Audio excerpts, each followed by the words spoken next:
Hello everyone, and peace of Christ to all of you. As you see today, we have some laundry job. And you know, when you do business with the laundry, a lot of things will go in the laundry. Will appear there. There's things you don't see about people until they put their laundry up. Panties, underwears, clothes nobody should see. Laundry. So, but nothing wrong with the laundry. We're human. We get dirty, and then what we do? We clean our clothing, the same as we take shower. Why? Because we get dirty. But the topic really today is not about clothing, it's about different kind of laundry. As an example, if we ask anyone, any Muslim, I don't know how many Muslims we have in the chat here, any Mohammedan, how Muhammad died.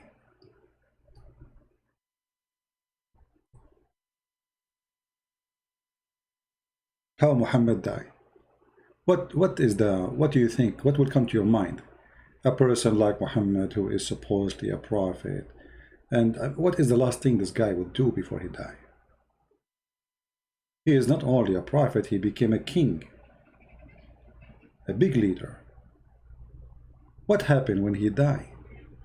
What is the last words he said in his death element?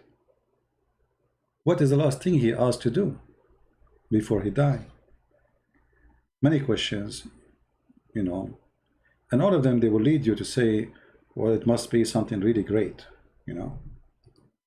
He died as a respected leader, and he did what all big leaders do: say some wise words,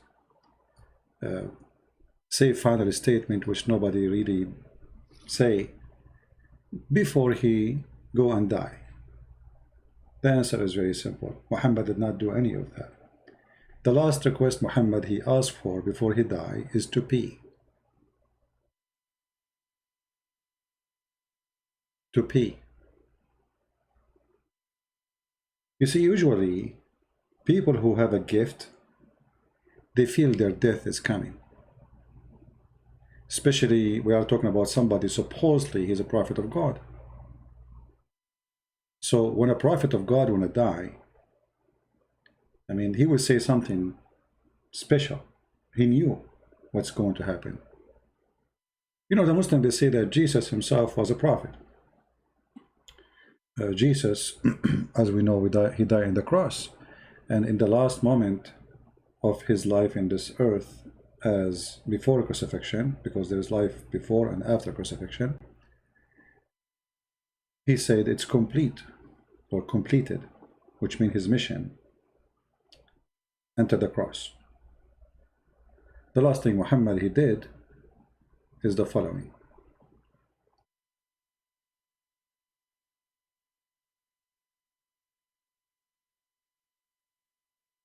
Aisha, she said that they say that the Prophet made a will for Ali, but he called for passing, in which he urinated. Then he went to floss it suddenly and he died. Different hadith.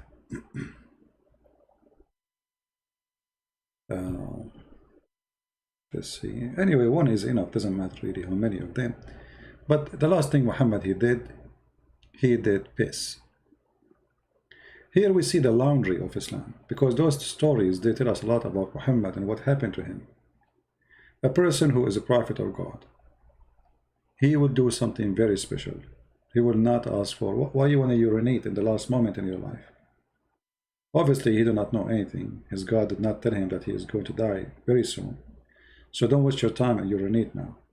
Take your urine with you.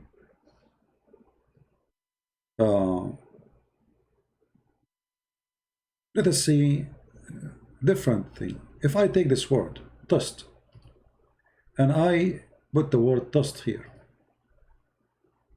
Dust means like a big dish, wide open dish. Usually, like, you can use it for doing laundry or even cooking. One of the wives of Allah, apostle, joined in itikaf, and she noticed a blood and yellowish discharge from her private part, and then she put under her a dish and she prayed. What is this? Why we are even reading this? That is the laundry. A woman, her name is Aisha. Let us assume that Aisha today is alive. How many millions will be subscribing to her account in Twitter or Facebook? And then now Aisha, she appears every morning or night, and she sends some news to the followers, the fan, the worshippers. And then she say, well, you know what, when we do, etc., and we notice some drop of blood coming from our, I mean, like here they are saying private part. Private part. Okay. And what is coming from there? Yellowish discharge. If you are a person who study medicine, I mean, if you're a doctor, you will know that this is about infection. Obviously, somebody is infected with some diseases. It might be sexual disease. Because why she have yellowish discharge? You can go and search do some search and go over. So here, this is the laundry of Muhammad is published, and the laundry doesn't make any good for Muhammad. The first question I will ask myself when I read this: what kind of a woman this woman is to go out and tell what is coming from her private part? I mean, what is the business of any of us? Why people need to know? The quality of the person is the quality of his wisdom, his talk. This is the wisdom of Islam. So now the prophet here, he hear his wife saying this. He don't get upset. The one they call him the prophet. You see, I'm calling him the prophet just for comedy. Where is decency? Where the Muslims they say women Islam is they are different from other. They are shy. Do you see any shyness in talking about what coming from your private part?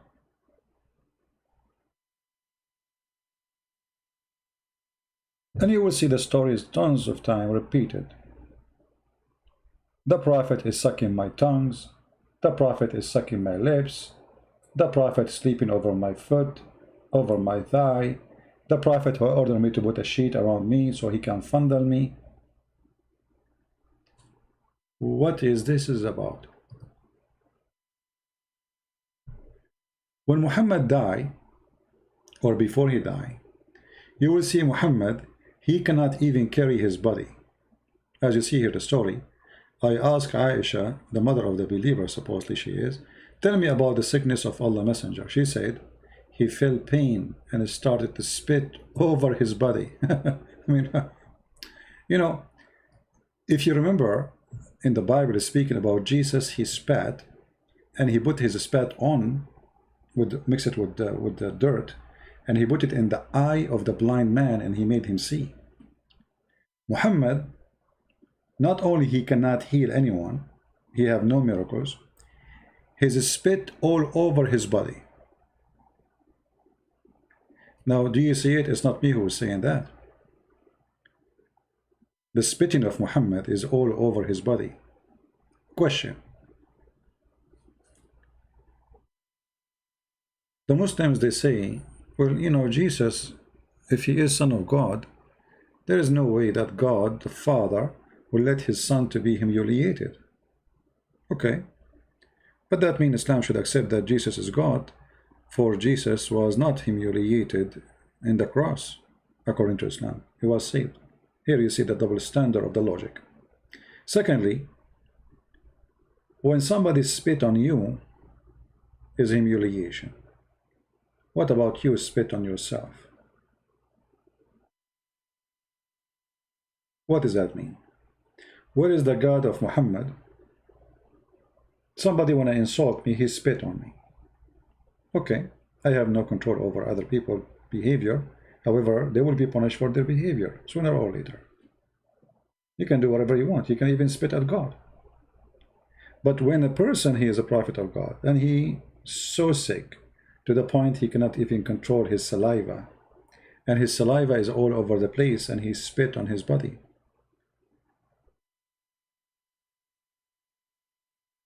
And then you will find that even his spit is weird. and we began to compare his spittle to the spittle of a person eating raisins. It's like a jelly. It's like disgusting. Something, it's not just a spit. It is something disgusting coming from his mouth. What is that? Why the honorable prophet, as Muslims they call him, and he is the most important person for Allah, as the Muslim they claim, how come he reached a point that he is spitting all over himself, and his spit is very ugly and disgusting? No answer. And here actually you will see even they are describing for you how disgusting his spitting. Look at this. Like a person eating raisins and spitting out the seeds. I mean, how bad that was. What was this that? This guy was not spitting liquid. He was spitting something else. You know what I mean?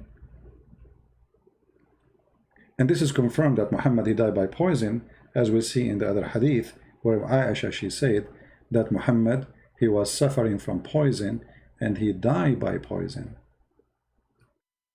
as we see here in this hadith.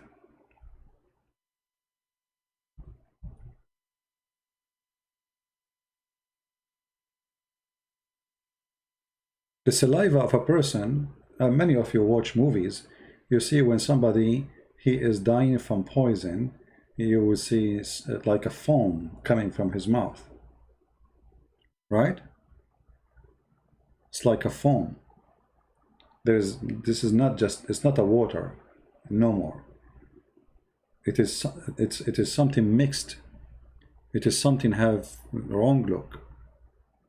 So this is how Muhammad, he died. But this is very horrible thing. Why? Because you know the story when Muhammad supposedly was poisoned, the woman, she said to he asked her, why you did poison for me?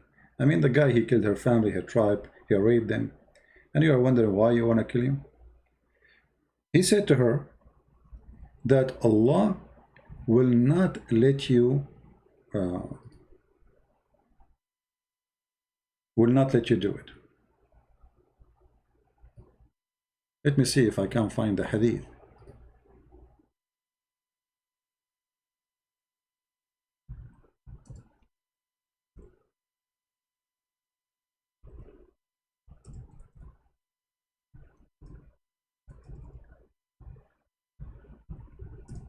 So we can understand more.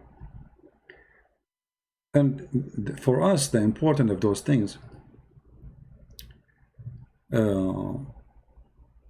that now we knew from those hadith a lot of things which is exposing Muhammad to us. Let us see here.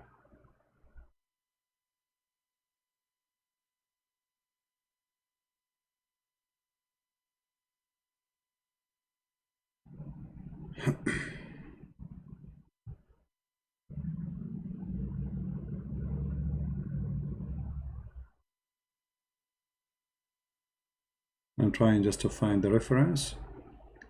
Give me a second.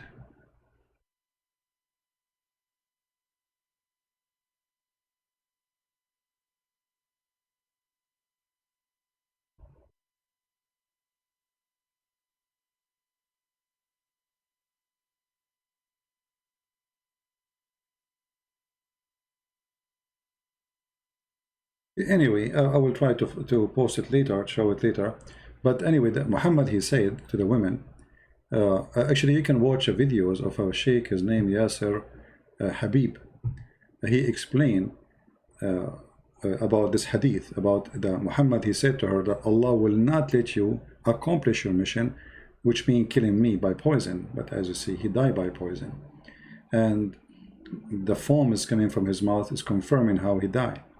Now the Shia, they accuse Aisha, that she is the one who caused the death of Muhammad, claiming that it's no way that a poison you ate way long before is the same poison killed Muhammad. They agree it's a poison. He died by poison.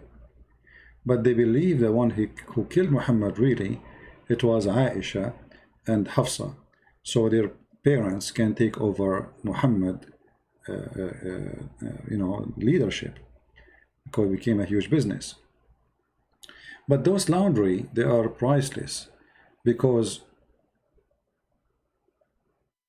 when Muhammad he say, I feel as if my aorta is being cut off from the poison I ate at Khaybar, and he mentioned by himself that which poison is killing him. You see, this is the weakness of the Shia argument against Aisha, because they say that Aisha is the one who killed him. But as you see here, Muhammad saying that the one he killed him is the poison which he ate at Khaybar. However, here the story have a weakness too. Why? Because the one who reported the story is Aisha herself, and she is the one who accused by the murder.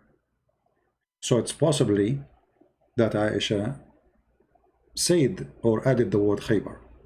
However, the Muslim consider this book as a Sahih, and we are talking about the Muslim Sunni, the one who do breastfeeding for adult.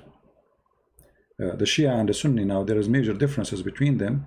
The Shia, they practice muta, which is not a practice by the Sunni. They practice, but they have different name, like they have zawaj friend marriage, which means you marry a woman, you with her in the hotel, or you want to have sex only, but she don't go and live with you in the home, at home. They have like a student marriage, like you want to go study overseas, you find a girl, you lie to her, you marry her for a month or two, because supposedly this is marriage, this is not prostitution, you know. And when you are leaving in the airport, you send her a text message, you say to her, bye-bye, I'm done with you, I was a student. So they have many kind of those marriages, temporary marriage for just fun, which means they have muta, and the women, she get payment for it.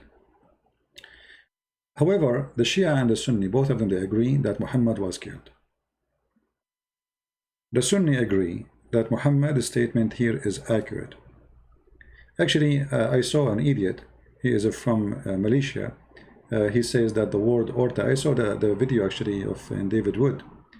I like it when Muslims, they try to make a statement, and the funny, those who speak Arabic don't dare to call us, and if they try to defend, they get themselves busted. There's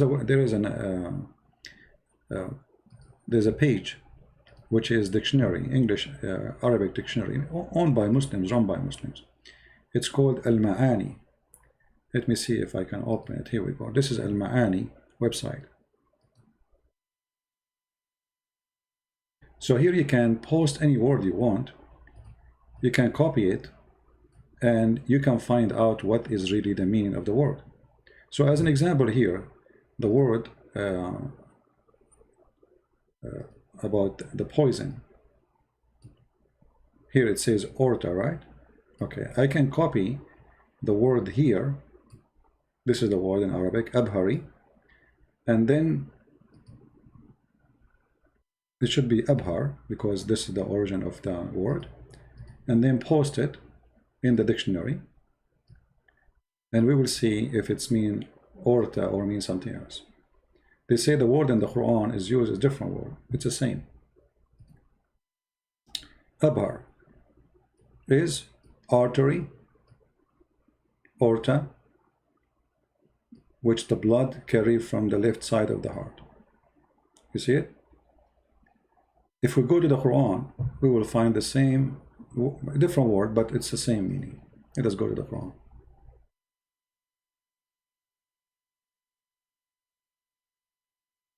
Al-Quran use Al-Watin, chapter 68, verse number 46, 69, sorry, verse number 46. You can do the same. You copy the word here,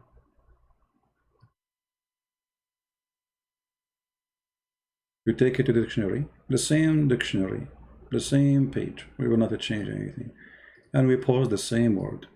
Remember what the word here, abhar, this is the word in the Hadith, and this is the translation, orta, main artery, through which blood carry from the left side of the heart. Okay. We will post now the word from the Quran, watin, as it is. look at the translation. Do you see it? The same, exactly the same thing. So there's desperately a bunch of idiot kids, like this guy. He's big like an elephant, but he is have a brain like an ant. Both of them, they have the same meaning. It's different word, but the same part of the body. So this laundry here exposed something for us very important, that this verse in the Hadith is saying that if Muhammad was lying, this is why this is important. It says here, تنزيل من رب العالمين ولو تقول علينا بعض الأقاويل لأخذنا منه باليمين ثم لقطعنا منه الوتين. What does that mean? Translation of the Muhammadan, which is funny. This message sent down from the Lord of the world. And if the messenger were to invent any of a saying in our name, we should certainly seize him from his right hand, and we should certainly then cut off his artery. Do you see it? So even the Muslim translation, in their own translation, it says the word artery. So this laundry exposed for us many things about Muhammad. Muhammad, before he died, he went to piss. Muhammad have dead dogs under his bed and he don't notice, which is telling me how stinky he is. I mean, if a rat die in the house, all your house will be stinky. So how about a dog? He's dead. And then the dog under the bed, and this is why the angels cannot get inside the house, which is very funny and stupid. And then we find that Muhammad died by poison, and he himself describing that his aorta is being cut off.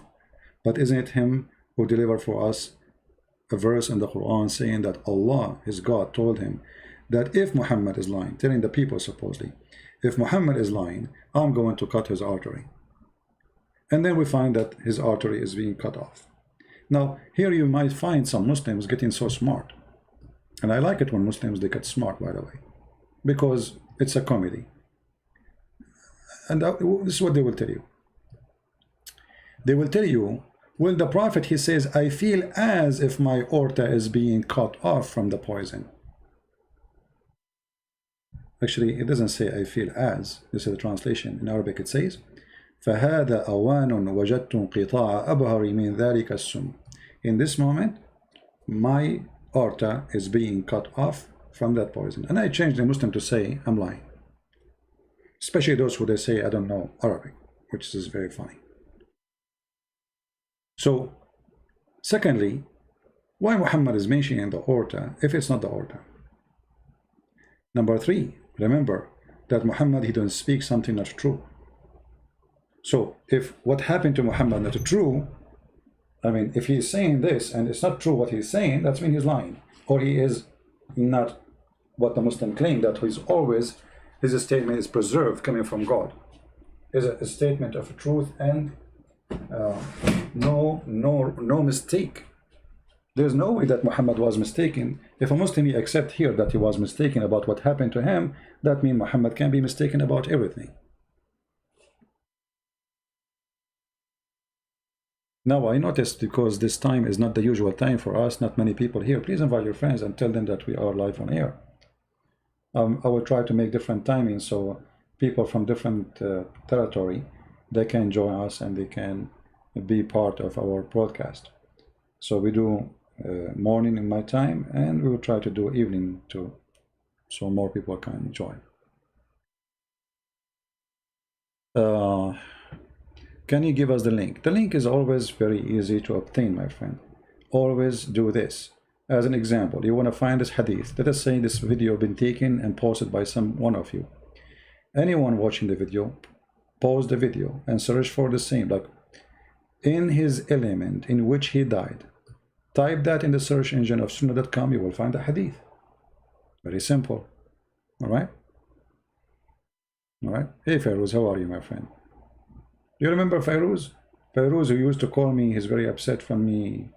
And actually, I was very upset from him too, because, you know, he became very annoying to me. I mean, he was very stubborn, right? But I understand, you know, when you are a Muslim, and then suddenly somebody shock you with the madness of Islam. So you get, you know, I mean, you have to defend. Your defense system go crazy, right? Because this is what you believe all your life, praying 5 times a day for the pagan god Allah. Then you find that Muhammad is nothing but a fraud and he's a scam. So this is what happened to our friend here, Fairuz, who became a Christian now. He used to call me almost every day. Even he's like, he challenged me, like, where it says that? It doesn't say that. You are lying. That's not true. You know. But here we go. Everything we say, it's in the screen. I never say something. Actually, as you see, always when I say something, I struggle to find it. It's not easy, by the way, to find reference in the moment because I don't prepare myself to go. Like I made a title, and when the title comes, whatever the conversation bring, I put the reference in the screen. So we always bring the reference, and we don't lie about it. Muslim, they say the Christian prince is lying to you. But how come you don't call him the one who says Christian prince is lying? As long as it's so easy to get him busted. Why you don't call him and get him busted live on air? I mean, how come they are heroes to get me busted in their own videos? You see, in order to make you, let's say, they don't want people to listen to you. So they try to fabricate stories about you, make you lose a credit. A Christian prince, you don't know how to read Arabic. Yeah, no, Arabic. Who is going to believe you? And, you know, for the sake of argument, 95% of Muslims do not know Arabic. So they are not Muslims no more. Your prophet himself, you do not know how to read his name. Here you see the double standard and the hypocrisy and the bankruptcy. They cannot refute me, so they try to make me lose a credit. As an example, they do video editing for my words, and they say, look, is that how a Christian they talk? He said to a woman, suckle me. I was quoting the hadith from your prophet. So how come quoting your prophet is not good for a Christian? See, if you quote Jesus, nobody can accuse you of something. The second you quote Muhammad, they accuse you to be a sexual predator, as they claim.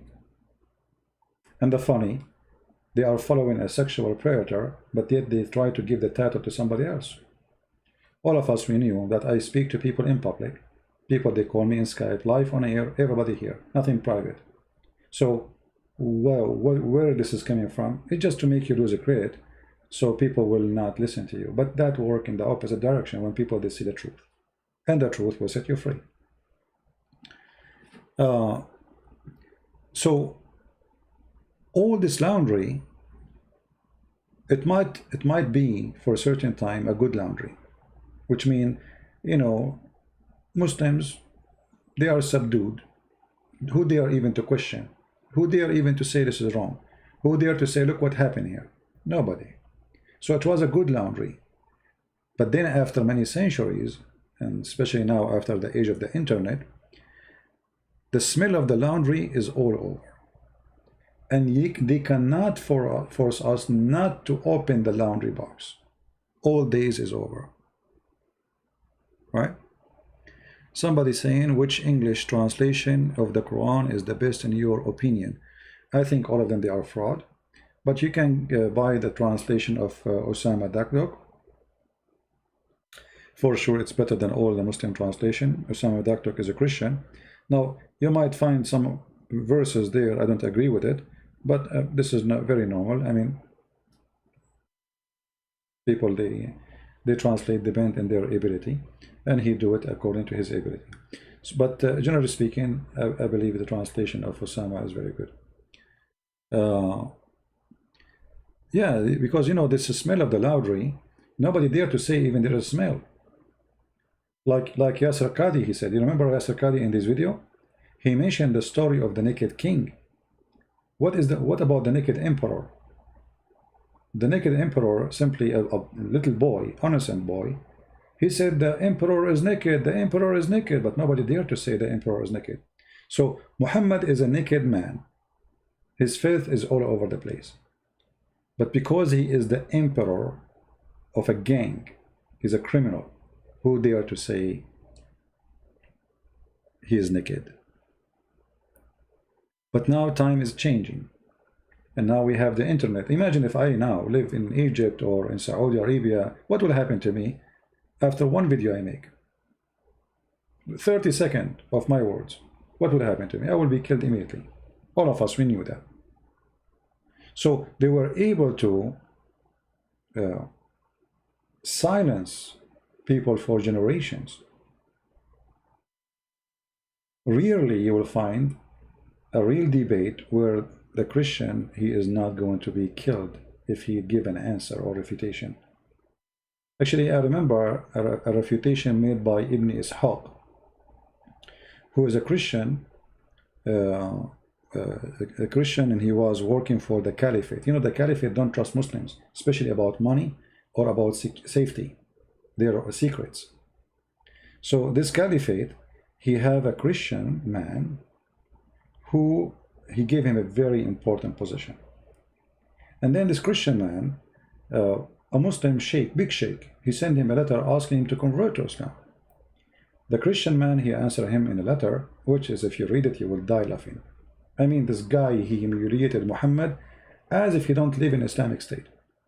It looked like this guy, he decided to, I don't care, they want to kill me, let them kill me. Now, when he did that letter, they try actually to make the caliphate, nobody dared to touch him because he is the man of the caliphate. But they came to the caliphate, they asked him to kill him. The caliphate, he cannot lose this man. He is very wise, very smart, and he need him badly, and they don't trust anyone. So he said, well, if you did not send that letter to him, you will not get that letter from him too.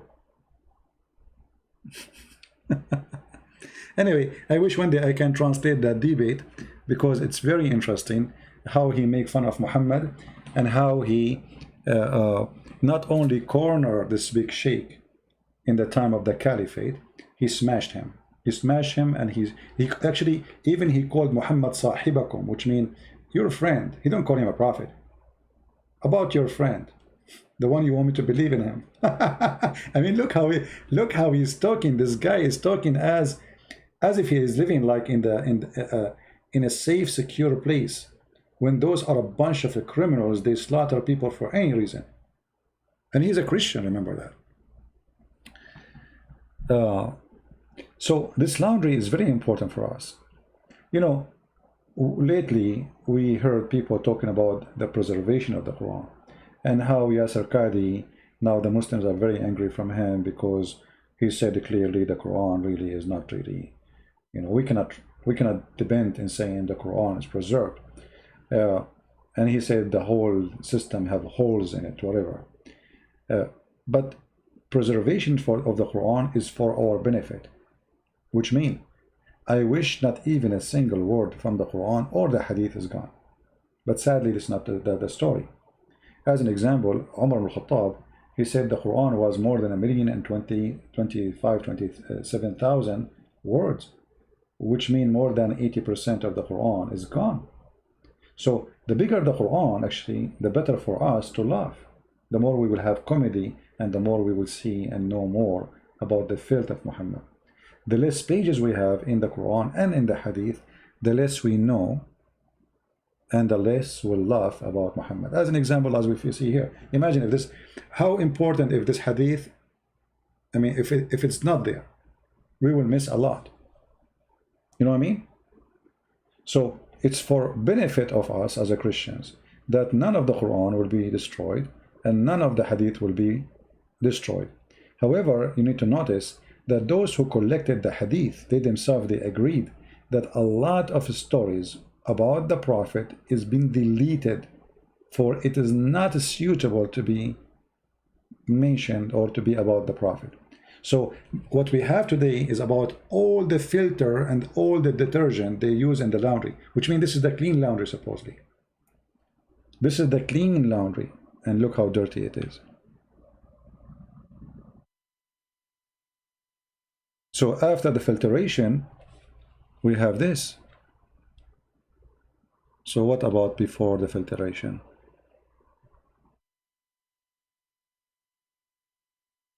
Right?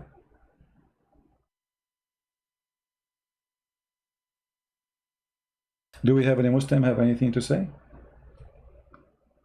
Any Muslim have a comment about the laundry of Muhammad? This is my challenge to the Muslims. Name for me one thing, one book, a story.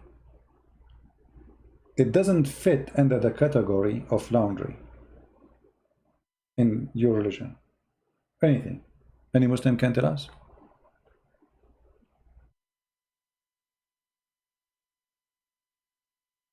Anyone? Just to show you how sure I am that Islam is nothing but a dirty laundry. What you can mention to me, something you are proud about. As an example, you know, when the Muslim, they say to us there is scientific miracles in the Quran. I find this is very nice laundry to expose.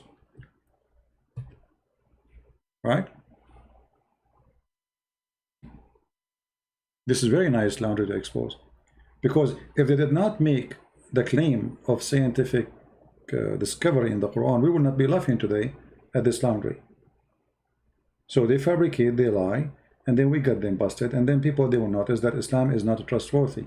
Because if Islam is a good religion, why the followers of Islam, they fabricate science in the Quran? Very simple question. Like now, who is a Muslim here, he want to give me something scientific in the Quran?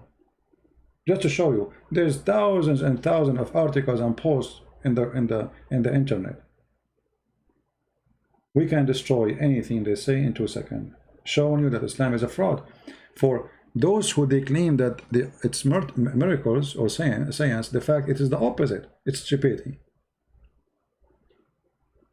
Do we have any Muslim? Are you in the ocean? Why there is a noise? Well, it's very hot. Okay, you want me to turn the fan off, huh? You want me to be burned like the lizard they burned Abraham? You know the story about Abraham, right?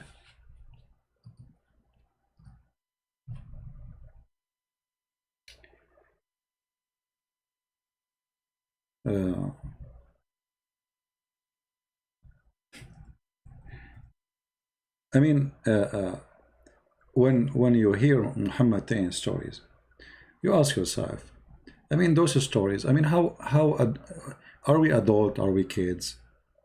Are we you know, are we idiots?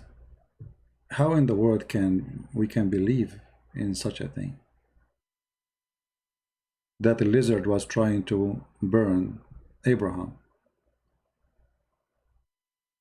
And all the animals they tried to put the fire down, except Mr. Lizard.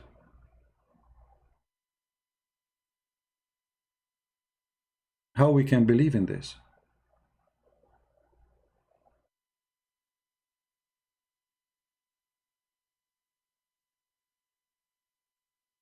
When the fire was made to burn Abraham, if a bird he fly from high place, he will be burned, became barbecue right away in as a chicken.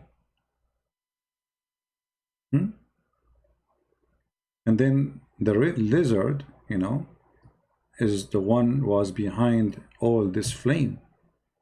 Like if you know, if you remember, if you go in the Quran where it says قُلْنَا يَا نَارًا كُونِي بَرْدًا وَسَلَامًا, you know, if we go in the Quran, we will find the story here. In chapter 21, verse number 69. You know? So, who in the world is going to believe in this?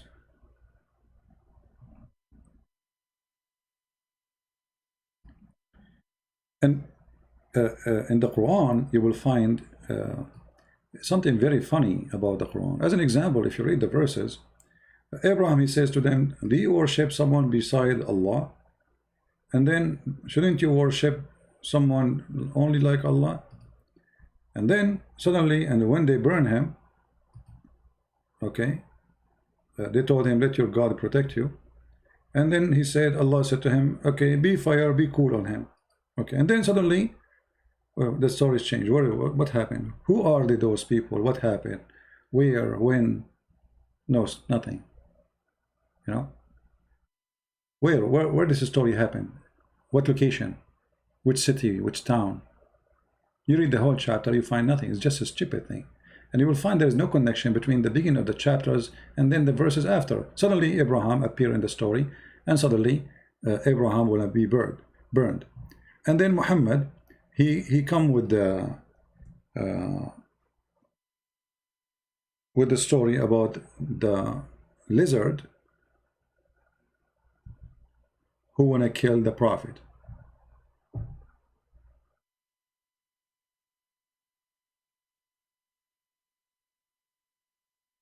And this is why Muhammad, he said, the one who kill a lizard, if you kill him from the first hit, Allah will give you extra versions. He will give you extra reward.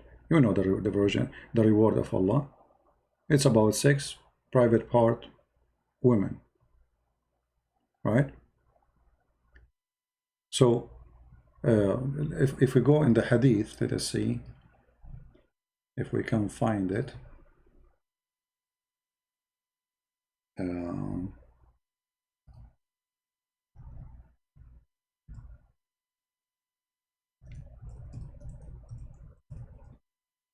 Let me find the reference. Give me a second. Let us search for this.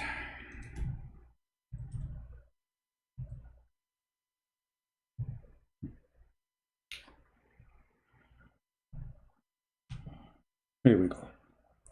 Allah Apostle ordered that the salamander should be killed and said, i.e., the salamander blow fire on Abraham.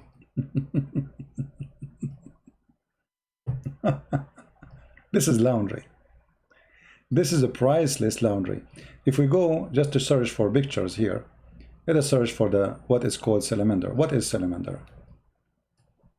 Because some don't maybe know what it is. Salamander. Salamander is little tiny lizard, you know. You can hold it in your hand. It's very tiny. For sure, like this is like this is not the same one in the desert. It's different color usually. It's, you know, it's not a big deal. It's a small tiny animal, eat insect. You can find it in the wall of your house if you live in a warm area like Indonesia.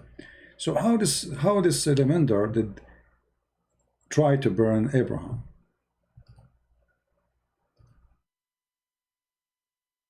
You know what I mean? You know, forget about Christian and Jews and Hindus and etc. Okay, let us say you are just a human being trying to find, you know, study something. And then I come to you and say, hey, do you know that yesterday a salamander who was in the size of my finger, he tried to burn me? Now, are you going to believe in what I say? Yeah, this is Mr. Salamander in my window. Right? So this is why we say that the laundry of Muhammad is extremely important. This is all his laundry. This is his poo-poo. This guy, the more he talk, he don't talk, he do poo-poo. All right? So now a person, he want to come to me and say Islam is full of wisdom, science. Okay, let us go with science, no problem. Okay, let us talk about Mr. Salamander. What is this? And not only that, Muhammad, he mentioned that if you kill Mr. Salamander, he's wanted, by the way. All right? If you kill him from the first hit, you have a special reward. Let us see if we can find. Look at this hadith here, just to show you this hadith. A woman entered upon Aisha, and her hand was an iron footed stick. She said, what is this? Which means she said to Aisha. Aisha, she said, it is for those gaigo. Because the Prophet of Allah told us that there was nothing that did not try to extinguish the fire on Abraham except for this animal. Look how disgusting this animal is. And now Aisha, she is waging jihad against this animal who tried to burn Abraham.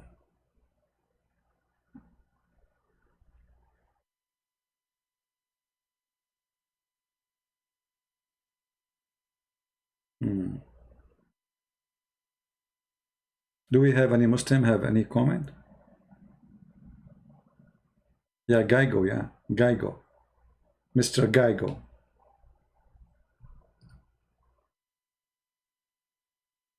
Gaigo is dangerous. You know, we have to admit. I mean, do you see what he do? Man. And actually, he looked like a dragon, by the way. I mean, look at him. Obviously, he did something to Abraham. And look at this guy. Look at this guy. Obviously, there's something fishy about him. I mean, we cannot really deny that this guy is involved with the trying to burn Abraham. I mean, look at him. He's looking at us. Look, you can tell he's guilty. Can't you? I mean, can you defend him? You cannot. Even if you bring the most, powerful lawyers, they cannot get him out from this accusation. Obviously, he is dirty. Look here. He is climbing over the cable to cut the cable of the internet of Abraham. This is before the fire. So Abraham will not be able to use WhatsApp and contact the fire department and tell him, hey, I have a fire, come help me. So look at this, unbelievable, this desert. I mean, he was thinking about everything step by step. And it's a true story, you know. I mean, this is Muhammad saying so. I mean, come on. Obviously, you know, he planned this thing with his friends. They said together, like, okay, what if he call, like one of the lizard, he said to the other lizard, what if he called the police for us? Huh? The other lizard, he said, hello, and he put his tongue out, like, you know, hello, how we can call? You know, in the time of Abraham, there's no cell phone. There's internet, but there's no cell phone, okay? Yeah, so, true story, brother. So, you know, brother, we cut his cable.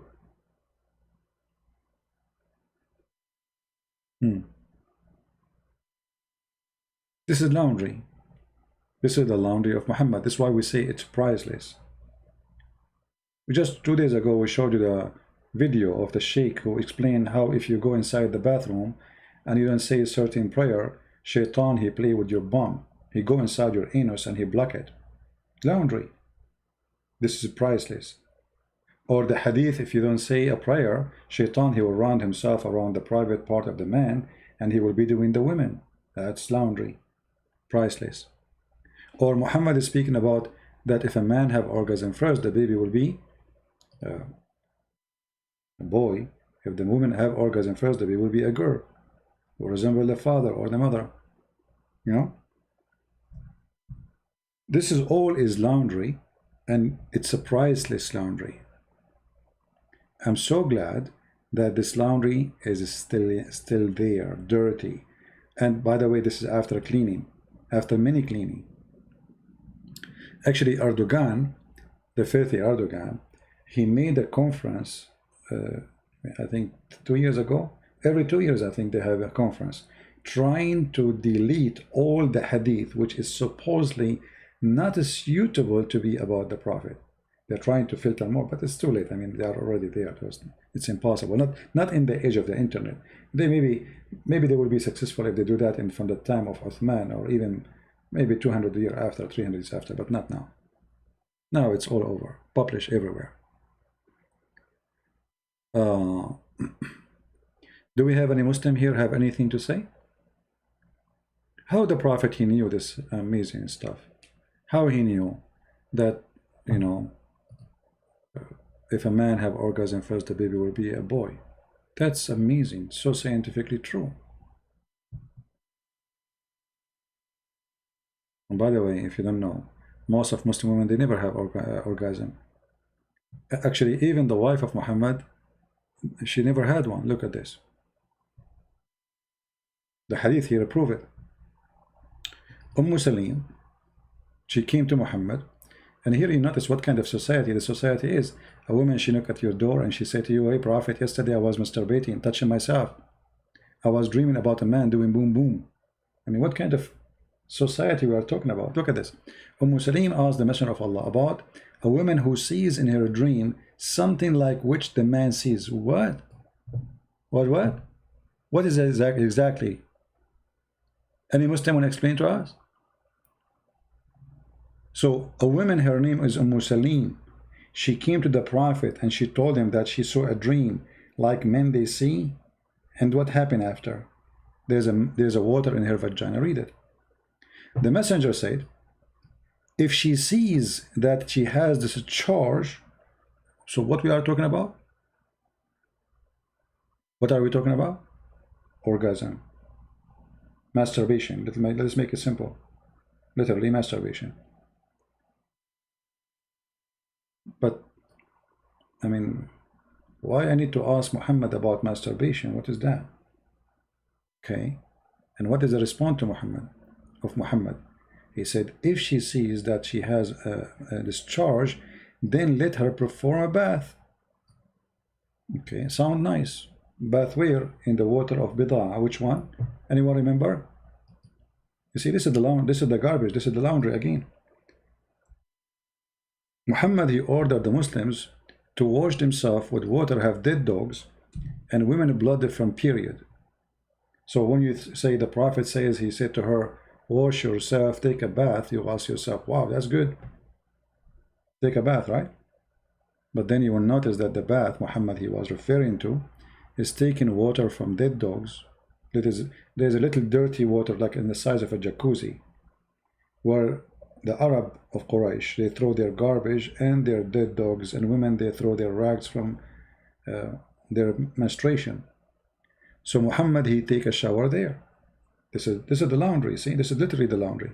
Now, if we go back there about the previous hadith, so then let her perform bath. Salama said, and this is the wife of Muhammad, oh Messenger of Allah, does it really happen?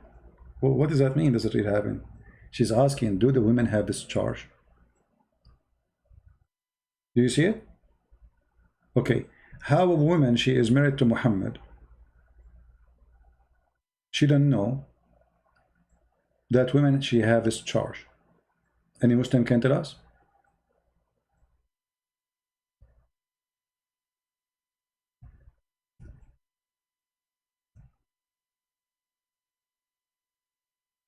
Any Muslim? How the wife of Muhammad, she never heard of a woman she have orgasm.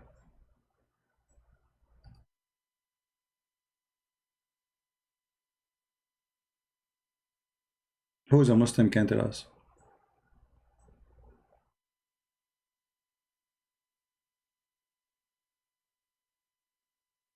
Anyone? So when we say that Muhammad he have a sexual problem, it's obvious. You see, whatever Muslim they say about Muhammad, obviously Muhammad he cannot have sex. I think he cannot have sex. The woman she is asking, do really such a thing happen? About what? About discharge. He said yes. The water of the man is thick and white, and the water of the woman is thin and yellow. Okay. So how come Salama, she never heard of the water of the women? She is a woman. She is the wife of Muhammad. Muhammad was doing what in the bedroom? Watching cartoon? Going live like Christian Prince? He have no time for his wives?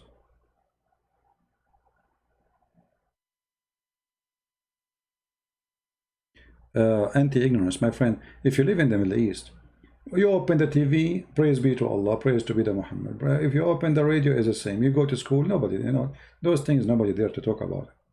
And actually, they try always to mute those things. I receive many emails from YouTube about the government of Pakistan, Saudi Arabia. They are complaining to YouTube about my videos. So this is how they, you know, and if somebody watched them and he decide how he can leave, they will kill him. I mean, look like you don't have an idea what we are talking about. This is a gang system. This is a mafia. You can't get in, you cannot get out. So in order to get out, you need a revolution to change the system. Like what will happen sooner or later in Iran.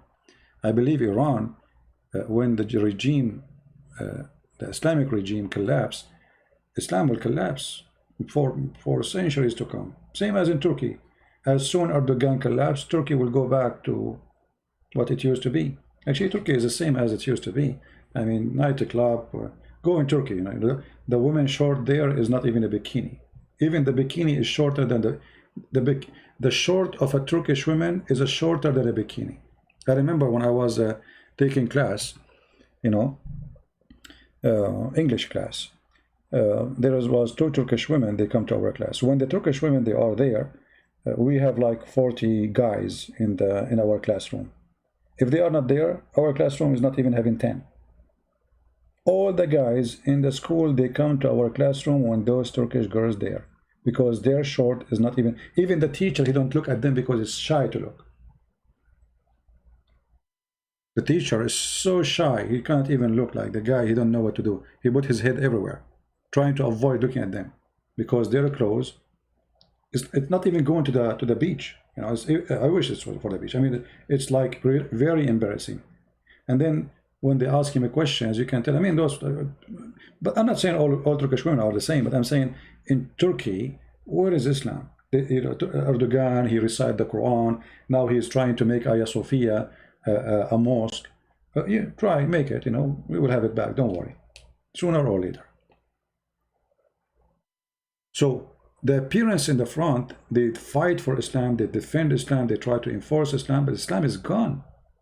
Islam already is a history. All those who claim that they are defending Islam, as an example, Egypt. In Egypt, there's a lot of Muslims are crazy to defend Islam, but not even a single one of them, he practices Islam. To practice Islam, you have to stop TV, acting, music, practice Sharia law, cutting hands, stoning women. So where is that on you? Nothing. So they speak about Islam, but nobody want to practice Islam.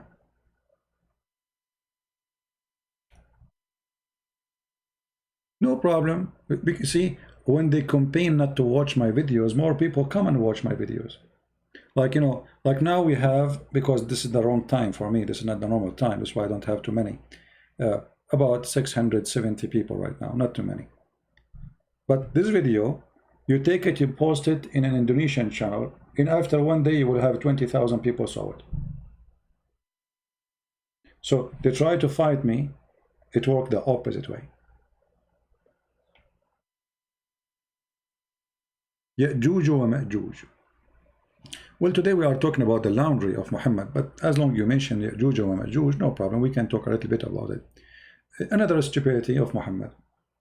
You see, Ya'juj wa Ma'juj, those are, Muhammad always is a thief. He takes stories from other people, but he add to it. He add, and mostly he takes stories from people who add many things to it. It's like, you know, gossip, you know, the gossip. So let us say, today I have a fire in my house. I was using the matches and I burned a paper. I tell it to you. Then the guy, he go out and he says, Christian Prince, he burned a box, but I told him I burned a paper. Then you take it and you take it to other person, he says he burned his car. And then the other person, so Muhammad, obviously he carries stories from stories, and because he is a fraud, whatever story he hear, he put them in his books. So according to Muhammad, there is a group of people, they are called Gog and Magog. And in his time, Muhammad, he claimed that Gog and Magog, they are going to be there soon, they are coming out. What this is about? If you remember in the Quran, in the chapter of the cave, where the people of Gog and Magog, they are, by the way, we call them people, but they are not a human. Gog and Magog, they are creatures. They have a funny look. Like their right ear is so big, they sleep inside it. Each one of them, he can have sex until he can have 1,000 baby. All right. So the percentage of Gog and Magog to us as a human is 1 to 1,000. So if we are 7 billion right now, that's mean Gog and Magog already 7 trillion. You know, I'm not sure if I'm correct with the numbers. It's 1 to 1,000. So if we are every 1 billion, you have to make it 1,000 more. So Muhammad, he come with those stories, and those stories are very funny and stupid. And if you remember in the Quran, where Zulqarnain, after he found where the sun set in the dirty water, which another pupil of Muhammad, they told him that there is people who they are called Gog and Magog, and they need a solution to stop them from killing them. Chapter 18, verse number 94. So they told him, can you build a dam for us, between us and them? And then Zulqarnain, the man with the two horn, even the name is horrible, he built a dam between them. He said, bring me a block of iron, and you know, he filled the space between the two mountains, and that's it. Supposedly those people, they cannot go through. Right now, every day those Gog, Magog, they are digging in the wall trying to get through. All right, and then what happened? Each time they finish their job before the sun set in murky water, as the verse says, as you know, they forget to say when they dig, inshallah. So when they leave Allah, He make the wall as it was before, so they can't get in.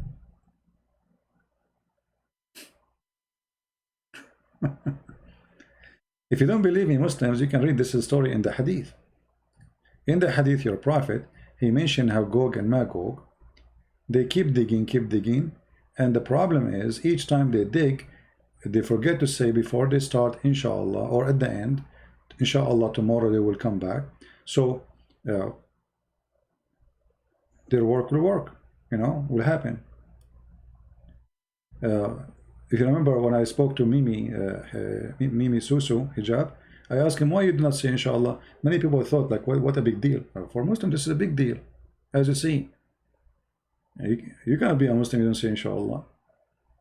So according to Muhammad, Gog and Magog, they keep digging every day to see if we can find the story.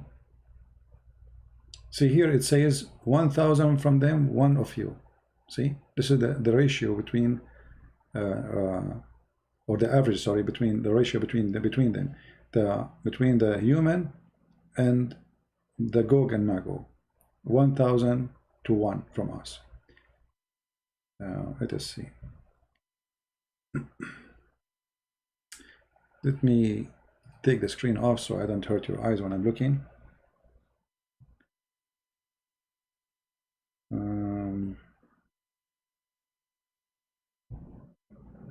I'm trying to find the Hadith.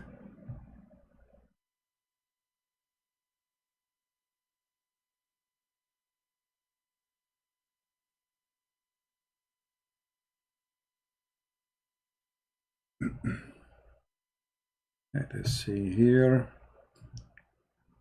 Hilarious stories. Islam perfectly made by a fool for the fool.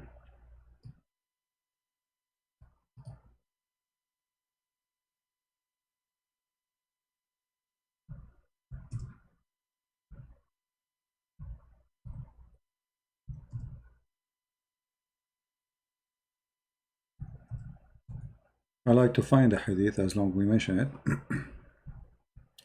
because it's very funny and very stupid.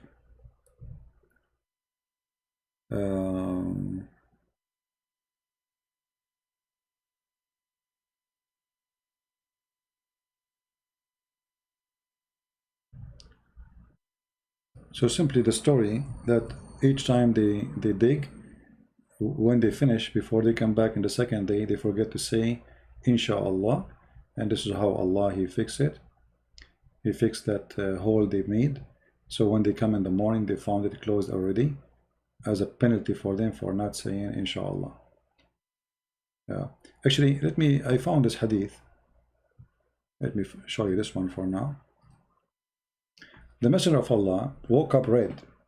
His face is red. And this is a proof that Muhammad was a white man. And said, La ilaha illallah.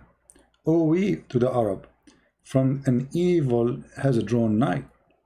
Today a hole has been opened in the barrier of Gog and Magog. And he gestured to indicate the size of the hole. So Muhammad, he's claiming that Gog and Magog already coming out in his time, this prophecy, saying, oh, to the Arab, you see, the Muslims at that time is only the Arab. But this was 1400 years ago, and it's still until now nothing happened. All right.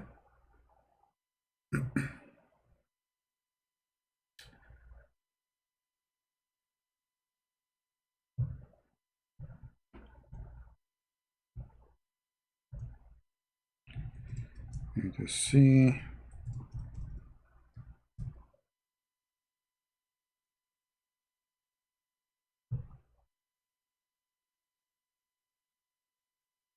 Yeah, I think now we will find it. I hate to mention something without giving reference, because as you know, we show reference in the screen, and yet the Muslims, they say he's lying. So what if about we don't show it? Uh, this is the reference. It's Sahih. This is from Jami' al-Tirmidhi. It says here that, you know, in that day, those people of Gog and Magog, they keep digging until they, you know, the night come. And then their leader says, go back so you can penetrate in it tomorrow. Penetrate where? In the wall which is built by the man with the two horns, the Prophet of Allah, the one who found the sunset in the murky water. And then he mentioned that if Allah wills. When he mentioned if Allah will, they will find the hole left as they left it, which means all the time they were digging. Each time they dig, so they go back in the second day and they found that the hole is fixed. Allah, he fixed it. Why? Because they are not saying inshallah, if Allah wills. But when one day their leader, he remembered to say that word, and then when they come back, they will find the hole in the dam is not fixed, so they can go through. Now, who in the world will believe in such a garbage? It's just about saying inshallah. You know what I mean? And then they will go and they will start attacking the Muslims and the Arabs specifically. And not only that, they will attack Mecca, and then the Arab, they will use the arrows of those Gog and Magog, and they make fire from it for 7 years. Arrows. Is that enough to prove that Muhammad is a false prophet? Is it? Because you see, a Muslim can say it's a missile, but it says they will make wood for fire from it for 7 years.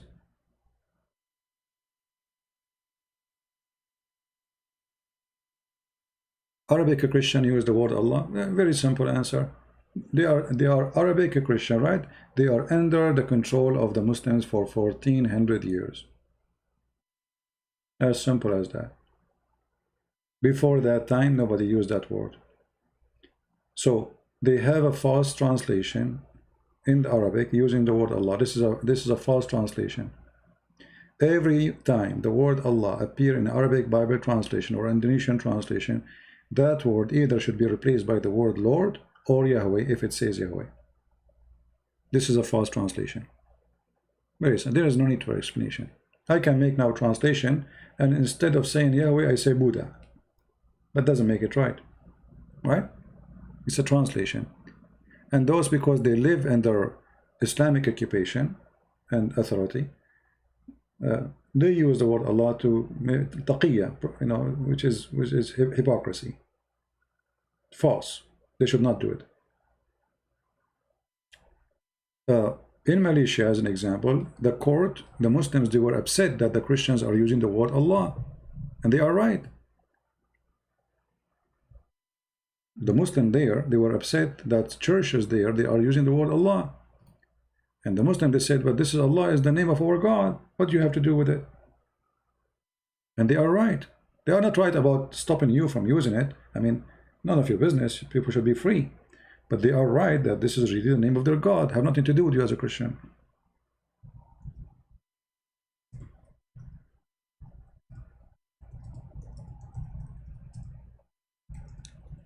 So they made a court order that a Christian are not allowed to use the word Allah in their Bible or in their churches. And I support that. But you might ask yourself, why the Muhammadan, they made this case? Simply, a lot of Muslims are leaving Islam. And they ask themselves why they are leaving Islam. Maybe because they are using the same word for the God. So that make it easier for a Muslim to accept Christianity. For a Christian in Arabic, he say Allah. And a Muslim who is from Pakistan, he say Allah. So now if a Christian say to him, worship Allah, the Muslim, he will not find it strange for him to worship. Even though the Christian, he don't mean the God of Muhammad, he mean Jesus the Christ. Right?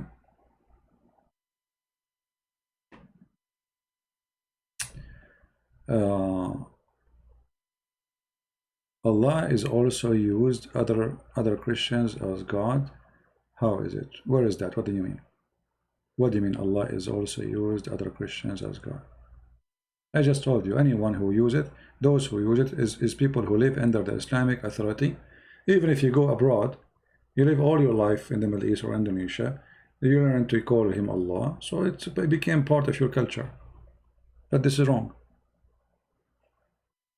Again, the one who is saying for can we have the link, my friend, just type in Google the same title you see. Anything you see in the screen, you can type it, you will find the reference. All right? No, Muslim is not about confuse. It's about how we can stop Christians from converting Muslims out of Islam. This is the whole story.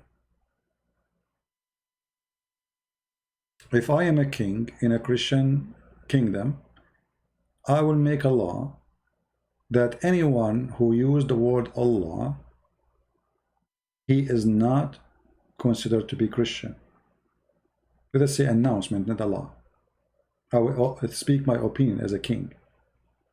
If you say that you worship Allah, you are either you mean the God of Muhammad or you don't mean him. The Christian will say, I don't mean Muhammad God, I mean Jesus. So why you use the word Allah? Jesus have a name. Use the correct name of Christ. Right?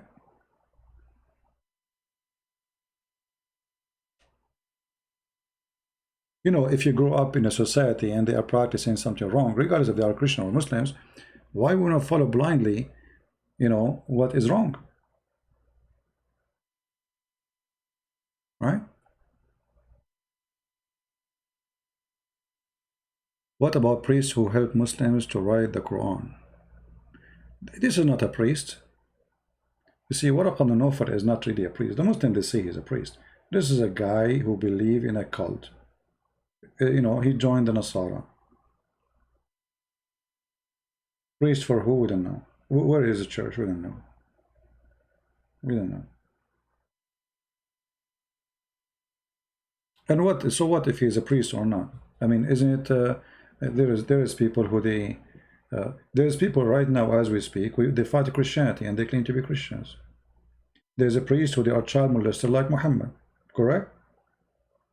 A priest. It can be the devil himself coming as a priest. Jesus said, you know, be aware of false teachers who will come to you in the clothes of a sheep, but they are wolves. So for us, we don't care who is a priest who is not. If somebody he is a pope or he is a bishop or patriarch, he is from Protestant or Orthodox or Catholic, we don't care what church you go to. The Messiah said that from their fruit you shall know them.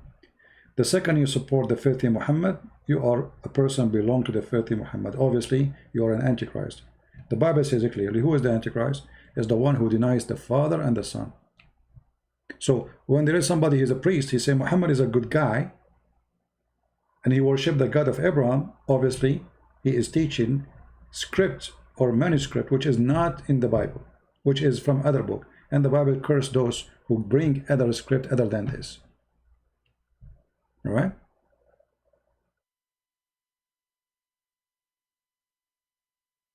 No, we should not mention the word Allah mean Jesus at all. You should not mention the word Allah at all. Why you want to mention it?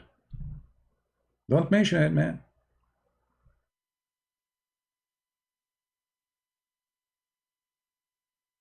All right?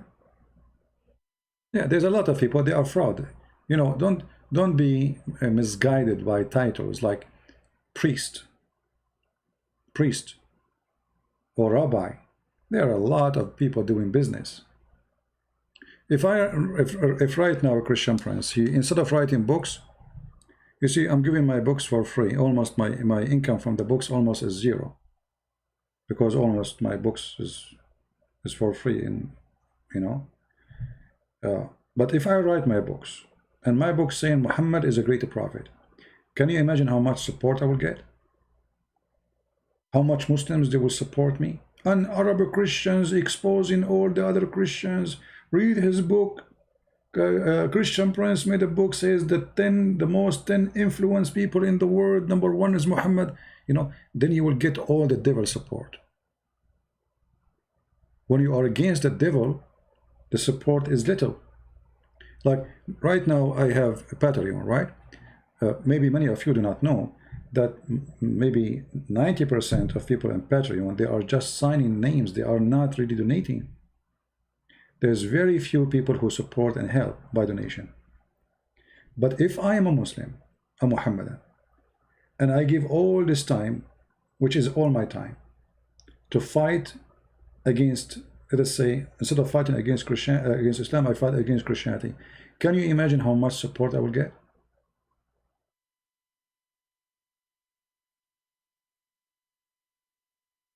The devil always support the evil one. And the more you fight the devil, the more you will suffer. Look at Sam Shamoun. Sam Shamoun, he don't even have a house. Poor guy. This guy, he don't deserve that. All the work he did, he don't get support. David Wood, I mean, maybe now he is doing better. So you will see that those who fight the devil, everything go around him. If this guy now, Sam Shamoun, he want to apply for a job, who want to give him a job? Nobody. People will be worried about having him in their company. How he will make living. Who is going to support him? So not only he have to worry about his safety, his security, his family, and now even money he don't have in his pocket. Why? Because he is fighting the devil Muhammad. And the same for the rest of us.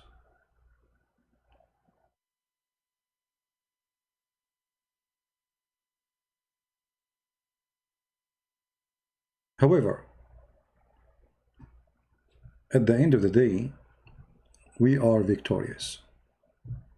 They can do as much as they can, as much as they wish. The truth will prevail. They have the support of Saudi Arabia, Qatar, Emirat, Bahrain, money like rain. We are talking about billions when we got nothing. Literally, we got nothing. Who is going to support us? Which is a Christian organization is supporting us? Nobody. Actually, when I go to a Christian church to do a seminar, they have to make a presentation to explain why this guy is here. Because Christians, sadly, they don't like you to talk about Islam. They say to you, this is hatred. What? This is hatred. You are dividing people. Actually, I remember once in the Philippines, I was meeting with Senator Catayano. And then after the meeting, he is the foreign minister. So I met with him and I asked him a question too. Like we have a meeting, private meeting, and we have a question which is a public question. After I finished, I made a presentation with him. There's a guy from Canada. He's blonde, blue eyes. He said to me, so what do you do exactly? And he was speaking to me in like as if he's disgusted. So what do you mean? Is it like, I know, I saw you, like, you sound like you are supposed to be an expert in Islam and everybody was listening to you, but I don't know, like, so what do you do exactly? I said, you just say that, I teach about Islam. He said, so you are the kind of people who divide people. I said, why am I dividing people? Look at this idiot.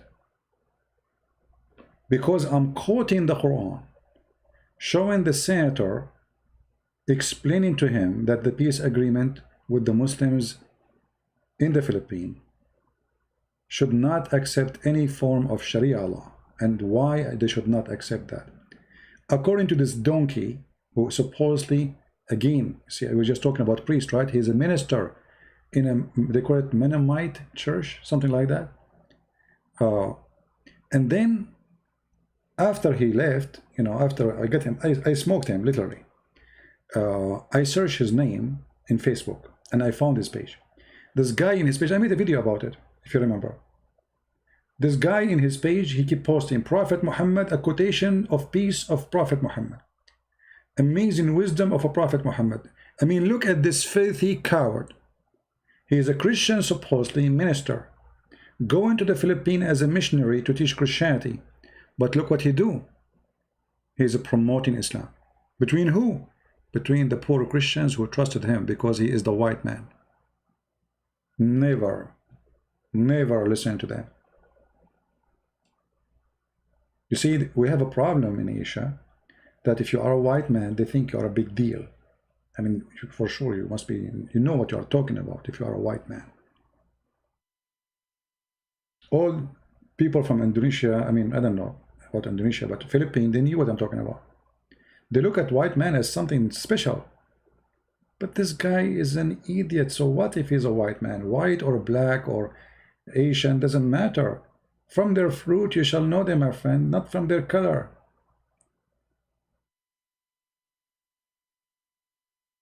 So I made videos for him. I spanked him hardly. I tortured him. And the coward, or what he do, he just delete my videos from his page. And then his church, from having, he used to have like 70, 75. After all this work, his church get empty.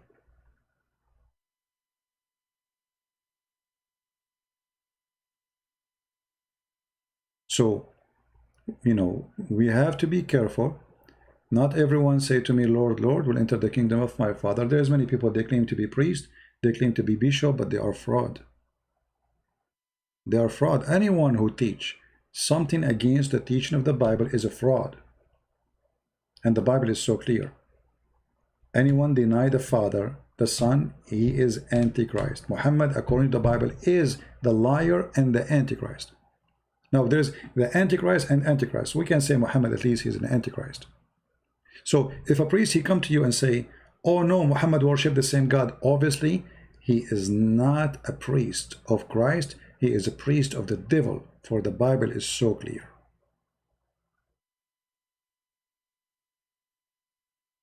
And there is something always you need to remember. When the followers of Islam, they start praising a person who is a Christian, that means this Christian is not Christian. They will never praise you for being Christian. Remember, they make fun of us for following Jesus, right? Following Jesus, if you are a follower of Jesus, they have a duty to fight you, to humiliate you, to spit on you. So how come suddenly they are saying you are wonderful? Obviously there's something wrong about you. Do we understand?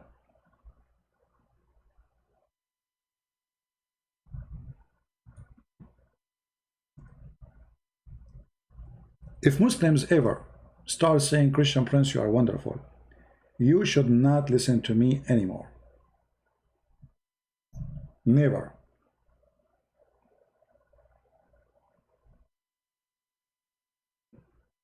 Because that will not happen unless I became extremely corrupt.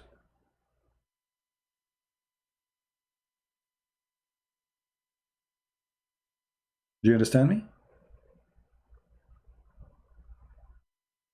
The second they praise anyone who is a Christian, it means he is no Christian.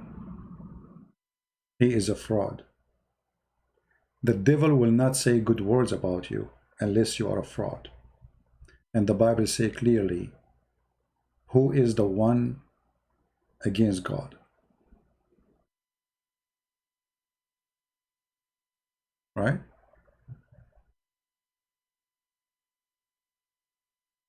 Otherwise, people, they give themselves titles. You know, I go in the Philippines or other country, they say, so what we call you, a minister, are you a priest? I said, no, I am no one. I am just Christian Prince. Said, no, we cannot call you. No, we have to call you. I mean, you are teaching us. I said, I am no one, my friend. What teaching you? I am just a brother. I am no one. Why I want to seek titles? I am a Christian, and because I'm a Christian, I am a prince. For all of us, we are the children of God, the King of Kings. So you seek titles, that means you are seeking your own glory. None of you even know me who I am. You don't know even how I look like. You have no idea. If you see me in the street, if you sit next to me in Starbucks, you will not know that this is me. For it's not me who is important. The important is the truth. Christian Prince come, Christian Prince go. He's no one. What you need to take a side with is the truth, not a person. If a Christian Prince say the truth, we take his side. If he is not, we don't. Who cares who's he? And that is the same for anyone who claims to be a priest. He take the side of God, he is the man of God. He don't, he is the devil himself. He's a fraud. What the Messiah said. You see, the Bible says there is only one master. For us as a Christian, there is only one master. It's not a bishop, it's not a pope, it's not a Christian prince. It is the Messiah, the Christ. That is the only one. He can order us. No man can order us. And the order of Christ is so clear. He gave us all the tools we need to know and to find out. From their fruits you shall know them. Any fruits go against the fruits of Christ, the teaching of Christ, it is from the devil. There is no need even to argue about it, to debate about it. If Jesus teach love and you teach hate, you are no Christian. If Jesus teach peace and you teach violence, you are no Christian. If he teach to love the Muslim and you hate the Muslim, you are no Christian too. So, but if you teach that Muhammad is a prophet, obviously you are no Christian at all, and you are taking the side with the Antichrist.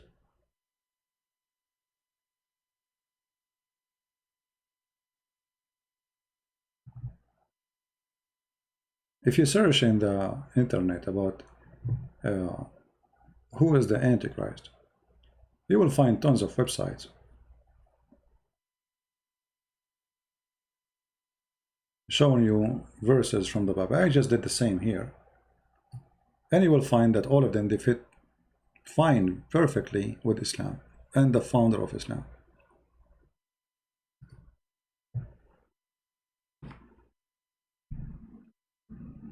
Claiming that Jesus is no one is an insult to God. Insulting the Holy Spirit. Muhammad, he said the Holy Spirit is Jibreel. That is a sin will never be forgiven according to the Bible.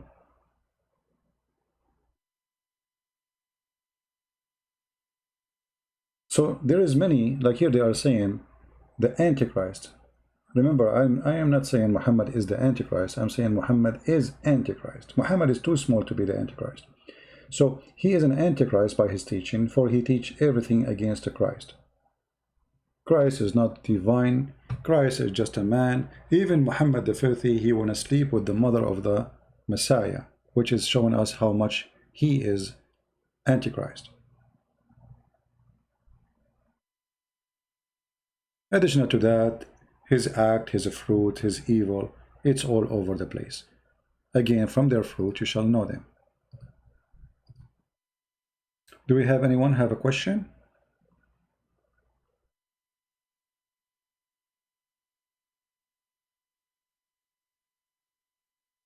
Anyone have a question? So we were talking about the laundry, and obviously the laundry of Islam is very helpful for us. And I believe the laundry, the most dirty laundry, can be found in the Hadith and in the Quran, which I'm very grateful to have. How on earth can Allah say such a stupid thing? He cannot have a son. Yeah, well, you know, you see, there is one of the good things about the Quran, that it speaks in the logic of a fool. You know what I mean? So you should be grateful that the one who made the Quran is an idiot. Otherwise, that will make it harder on you to refute it. And this is why, actually, yesterday I spoke to someone. He asked special request. He's a Muslim, and he didn't want to talk in public. He's a very nice person. He's very, very, very respectful. I enjoy talking to him. And he said to me, listen, I don't want to debate you. I just tell me why Islam is not from God. Why Islam is from Shaitan. I said, I'm not saying Islam is like the I cannot say the Quran is made by Satan. He said, why? He said, because it's too stupid to be by Satan. I mean, there's no way that Satan is so stupid to the point he made the Quran. I believe that Satan is way smarter than this. Now, I told him that I believe that all lies come from Satan, yes. So Muhammad is sponsored by Satan, yes. But the Quran is so stupid. Like, look at this story here in front of us. Like, I did not mention this in the story for him, but I mean, I mentioned many stories. I mean, look at this story. That he found the sun set in murky water, Gog and Magog, you know, the angels, they open a school of Harry Potter to teach magic. I mean, so this is Shaitan talking. There's no way Shaitan, he made this book. This is a certified donkey who made the book. There's no way Satan, he can be so stupid like this. You know what I mean? The guy, he started laughing. He said, I don't believe you are saying, I mean, he says, you know what, I hate you, but you make me laugh. I said, okay, I appreciate your honesty that you hate me. He said, no, I don't really, I don't mean I hate you. I mean, I hate the way you hit, man. You hit hard. You know, you are not so nice. I mean, did you even know what you just said to me? I said, I'm just saying the truth. There's no way this book is from Satan. It's so stupid. Satan is smarter. But I believe Muhammad is satanic, is evil. So he belonged to the tree of Satan, but this book is not made by Satan. There's no way Satan will say the sun set in murky water. I'm sure that Satan, he knew where the sun set. There's no way Satan, he would say the women have a sperm coming from her ribs. There's no way Satan would say all the stupid things like lizard tried to kill Abraham. Right? This is not, I mean, this is someone stupid idiot speaking to a bunch of naive people, fabricating stories, adding spice to the stories to make stories.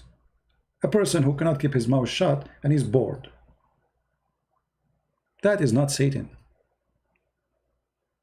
So he said, so how come you always say Muhammad is from the devil? I said, yeah, because any evil is from the devil. The devil, he come to us in many forms. He come to me as a Christian priest, have a cross in his chest. He said, really? I said, yeah. The devil is powerful, he's smart. He come to you from the door you like. If you are a person who like prostitution, he come to you from prostitution. You like gambling, he come to you from gambling. You like money, he come to you from money. What do you like? You are religious, he come to you from religion. This is why the Lord, the Messiah said, be aware of false teachers who come to you in the clothes of a sheep, but they are wolves. So what those false teachers do, they just change the uniform to fit with the customer.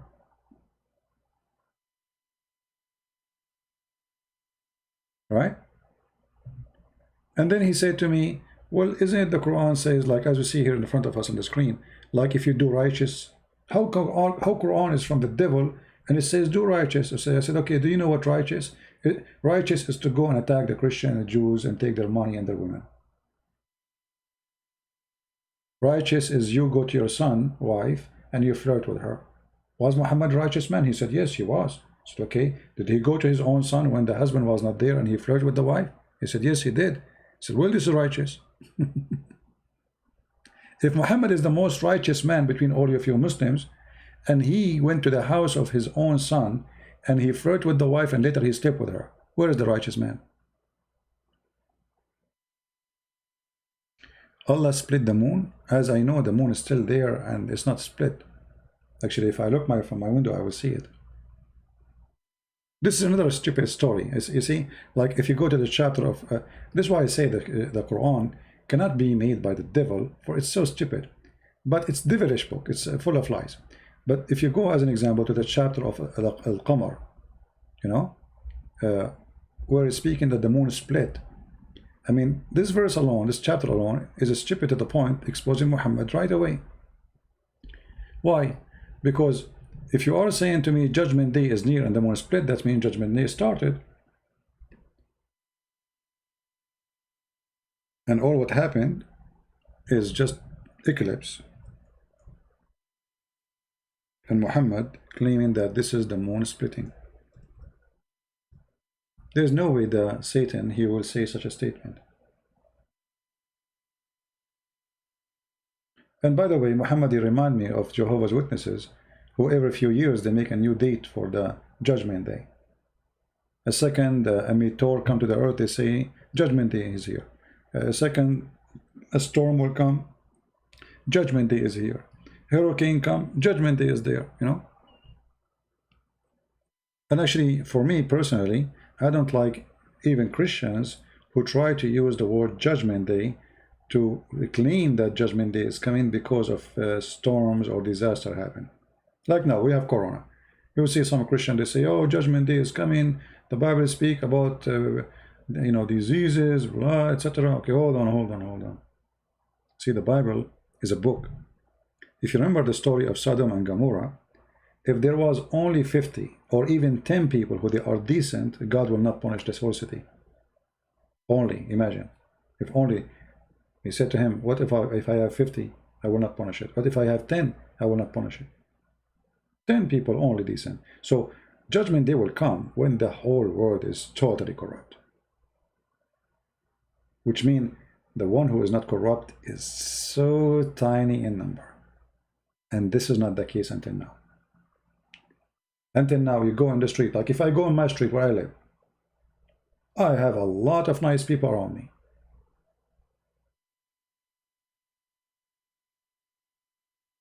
Very beautiful people. Neighbor who care for what I am. Where are you? Would not see you. Neighbor cut my grass. Neighbor bring me flowers to plant in my yard. Neighbor bring me tomato he have in his yard. I mean, a lot of beautiful people around you. So we are far from that day. People who they are here supporting me. People who's making donation.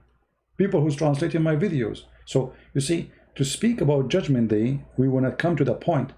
If somebody speak about Jesus, nobody want to hear his voice.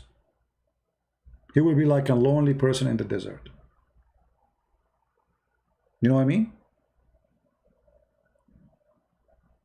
So some, same as Islam, same as some they claim to be Christian, they try to scare you about Judgment Day, so you give donation, like call now, give us this our phone number, make donation now before it's too late. What too late? What does that mean? You can bribe God, so you give donation, that's it, you are saved. That is a scam, right? You know what I mean? If you give donation to Christian Prince, you will not go to heaven. This is not what will take you to heaven. Jesus said, from their fruit you will know them, but you cannot bribe God. So what, you give donation, you go to heaven, that's it? No, there's many things you need to do in your life. So those people who try to scare you about Judgment Day, trying to make you make donation, etc. Oh, donate now because it's going to be too late, blah, blah, blah, blah. Call our number right now. And this is going to happen between Muslims, Christians, all religion. This is a fraud. This is what? This is a fraud. Donating to me will not take you to heaven, my friend. Never. That is the reason to donate to me. Donate to me is you supporting me for what I do.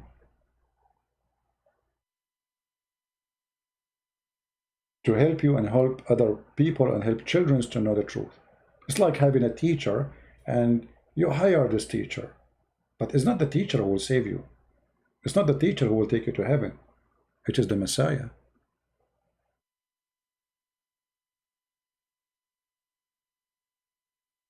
But we do the right investment and we do wrong investment. So either we spend our money in something foolish and stupid, or we spend our money in good investment so we can make the world better. You want to hire me forever? Yeah, no problem. As long I am not for hire by men. I am for hire by the Lord. All right. No man can hire me, my friend. With my respect to you, I know you like to support me. I understand what you are saying. Let me close the blind. That's better. I am not for hire by any man. I am for hire by the Lord. So, and you know, but and again, you know, when we speak about God, the good God, doesn't mean we are good. I mean, who are we to speak about being good? We are sinners. We are human. We have sin. We got tempted. We have desire. We have wishes. We have dreams. You know, sometimes you dream about having money. I mean, like, oh, here we go. Like I'm sweating here. I mean, why I don't have air conditioning like everybody? You know, to have a cool house, etc. Thank God I have a roof. I'm so happy to have what I have. You know, I cannot complain. So you can be tempted, and you can be complaining, and you can be unsatisfied always, no matter what you have, even if you have a palace. A wise man and a wise woman, they should appreciate what they have, for what they have is priceless. Some people don't see it, don't notice it. I have a cup of water, have little water in it. I really appreciate it. My voice is gone, my throat is dry. So imagine if this is little water is the last water in the world. Can you imagine what is the price of this water for me? Priceless. It's just a little water. So here you learn how you appreciate things, which is really, usually, we don't appreciate. Because without little water, you die. Your voice will not come. Your eyes will not function. You will become like a tree, losing its leaves. So we don't appreciate things around us. And this is number one problem for us.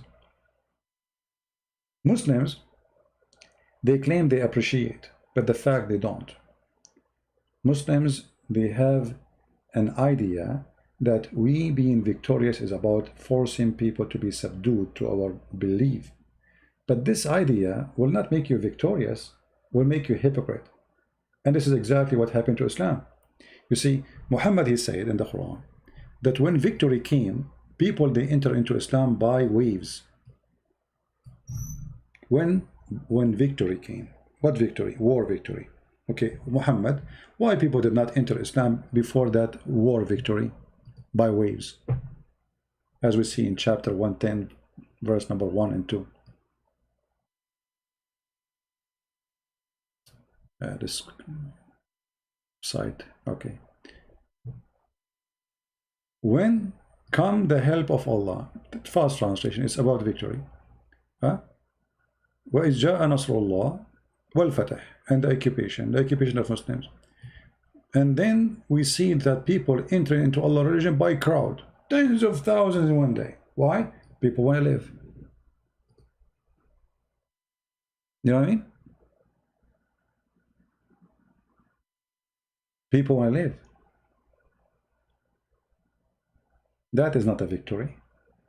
That is a religion of hypocrisy. Actually, this is the reason Islam is gone. Islam is stupid. You see, they force people into Islam, but there's no Muslims no more. Because now we don't know who is a Muslim, who's not. You know what I mean? What do you think of someone can speak spirit language? I cannot really comment about that. I believe that God is powerful. God, you mean maybe you are talking about speaking languages, right? Or speaking in tongues. I believe God can do miracles, and this is a miracle happened before, so it can happen later. But I cannot, you know, testify for people I do not know. Maybe it's true, maybe they are lying. You know, but can God do that? Absolutely. Can the Lord make us do that? For sure. Can the Lord, he give me a power to make a blind see? Yes, he can. But there is many, they are false, and there is many, they are truthful. There is many, they make false miracles so they can collect money from people. You know, he take his business like a magician, you know, just to do false. They hire false people to claim that they are sick, and then he heal them, or they shock them, or whatever, like, you know, this garbage. Like Muhammad, he claimed many things. And who dare to say you're a liar? But can really miracles happen? Absolutely.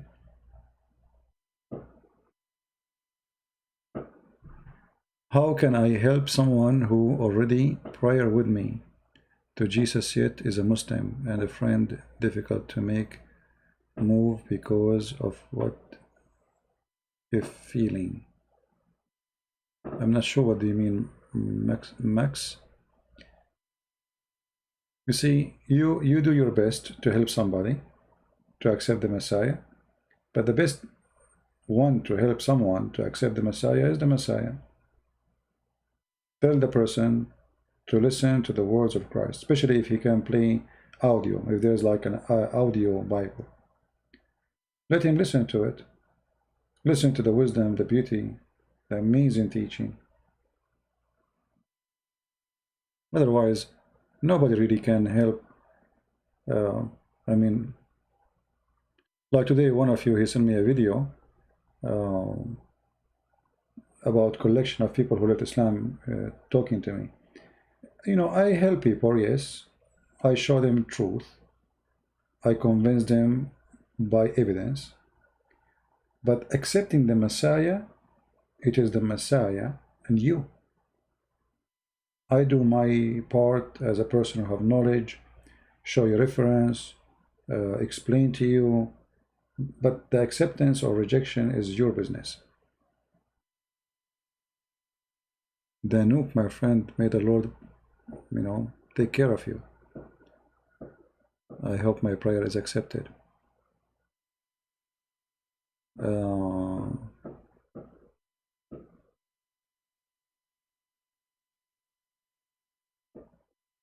Do we have anyone have a question?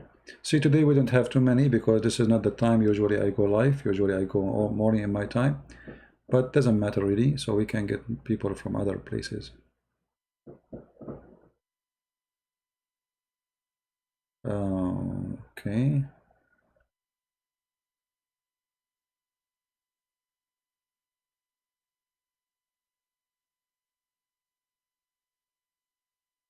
Any question?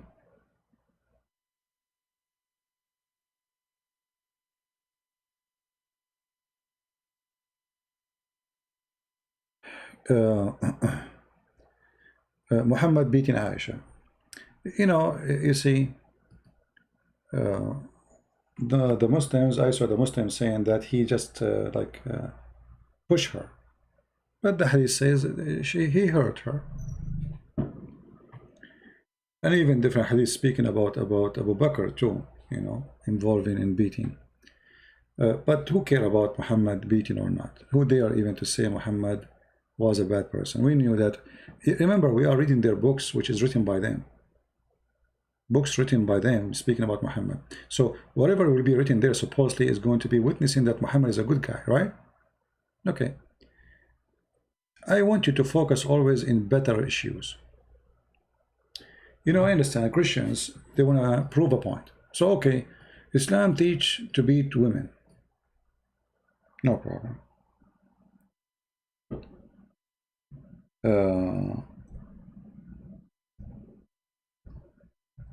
It's better for you to focus in women in general, not only in Aisha, because they can give you all the excuses. So if you want to prove to women that they're women, they as women, they don't have equal rights, then that is a better choice, because they can make it an individual story, and they can even deny the story, saying, oh, this is Hadith. They can make it da'if, they can make it rejected, they can make it as they wish. But if we go in the Quran, we will find that the Quran says clearly, beat your wives. The Muslim, they add like first and second, etc. Change the translation, you will see this, those things disappear. So I advise Christians always not to waste your time about those things. Focus in general rules, which make Islam look as it is. It's better for me to focus my time showing that women, they will be beaten by men. And that alone, doesn't matter how light the beating is, which is not really light. We have the Hadith proving that the man he did beat his wife into her skin became greener than her clothes.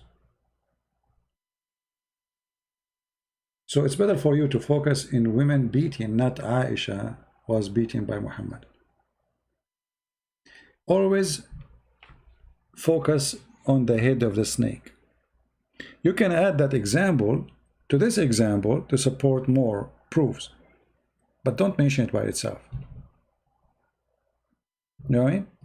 Like if a Muslim says to you, no, the Prophet did not beat his wives. Okay, so the Quran says if your wives disobey you, beat them. Muhammad don't do that.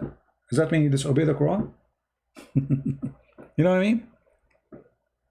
So you have to deal with their logic. Their logic is silly. So are you saying that the one, if a Muslim, he says to you, no, no, no, Muhammad did not beat his wife. Okay, are you saying that beating wife is wrong? If you say yes, okay, thank you. That's mean Islam is wrong. You know what I mean? And actually it happened once, you know, like I have thousands and thousands of, I don't know, tens of thousands, what thousand of Muslims who try to debate me. And they use all kinds of tactique. And wherever they go, the coffin is ready. All sizes. And they are self-adhesive. So you make them close the coffin in themselves. This is what happened when they debate me.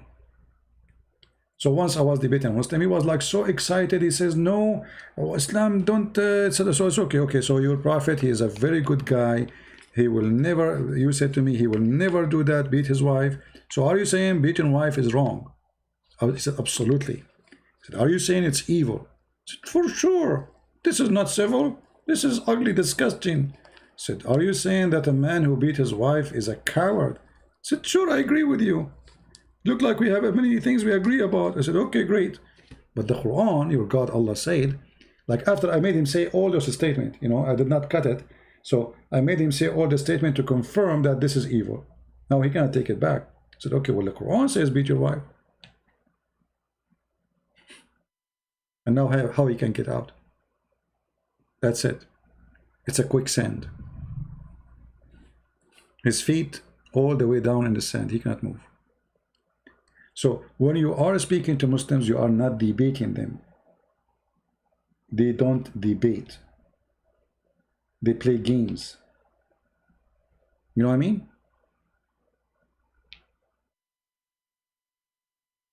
Can a Muslim become a Baptist and not receive the Holy Spirit? I don't know. What do you mean he become a Baptist? You mean he baptized? If he is a believer, he baptized, you will receive the Holy Spirit. Why not? If he's a true believer.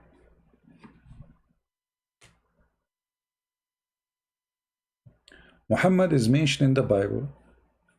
Well, those arguments Muslims they come with is very funny, right?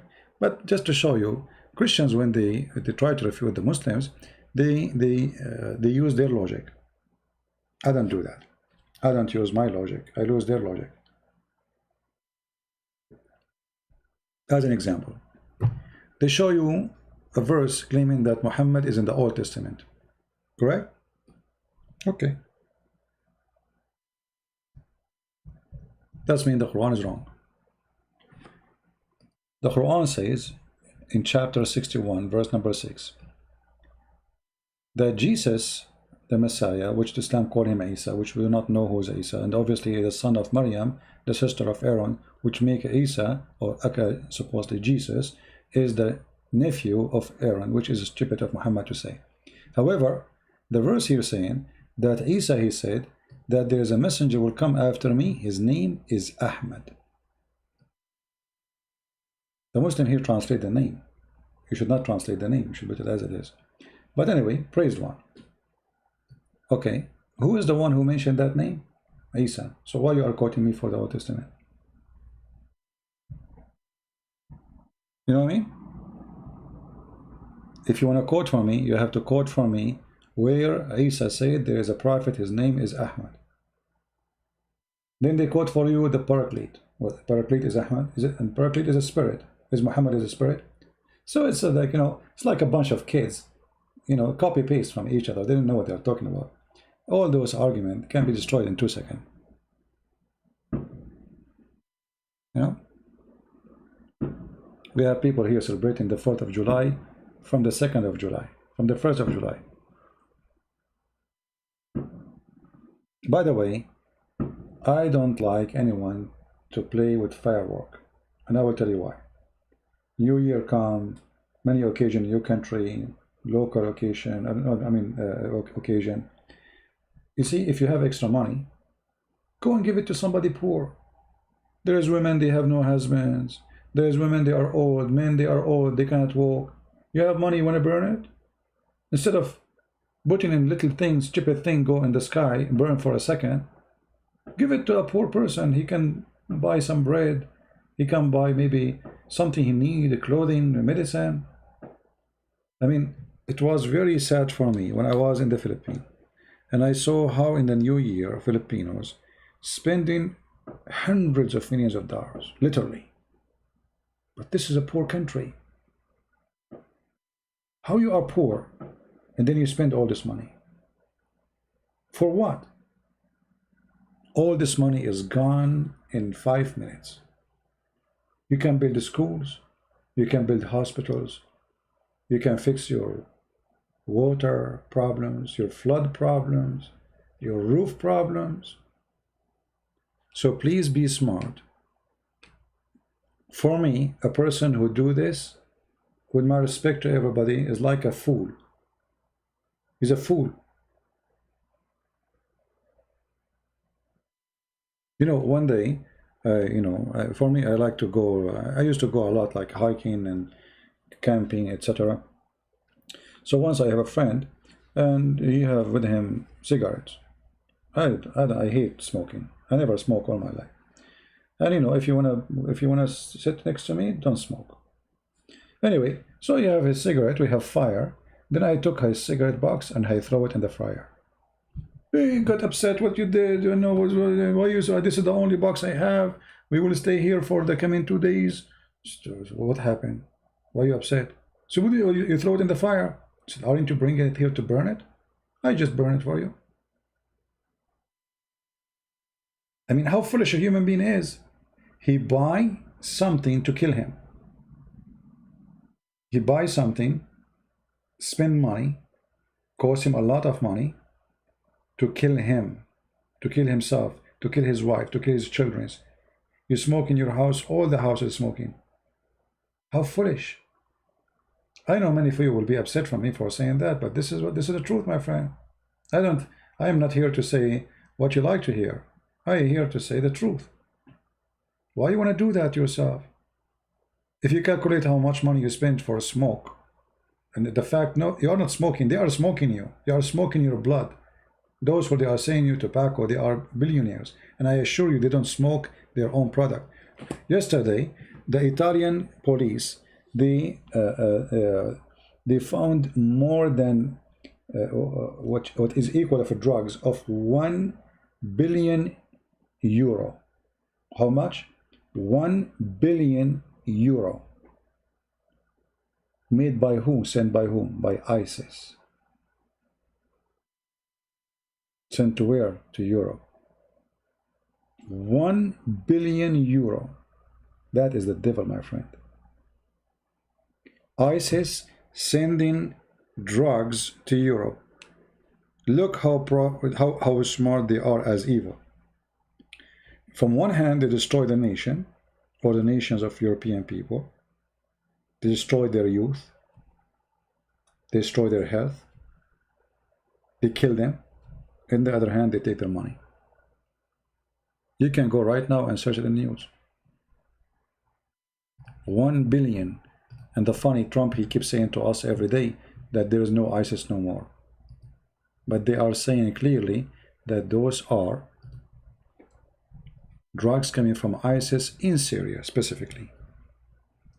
Which means they have manufacturers, they have system to grow, to make, to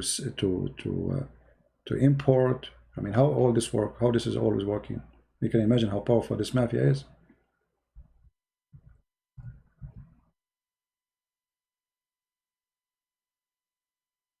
See? I mean, look at this, man. Look at this.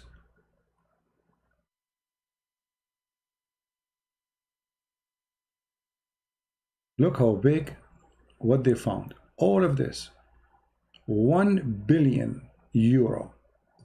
So this is the value of the drugs.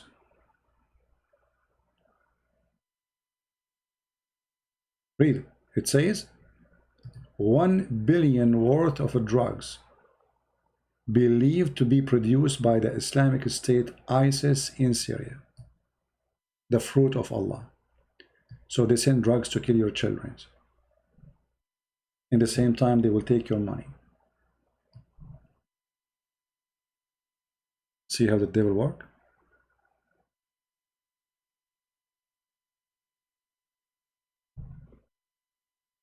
But it's not the fault of ISIS.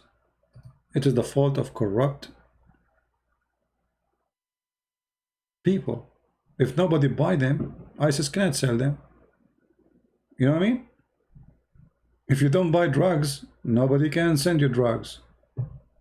So we cannot blame ISIS for you being stupid.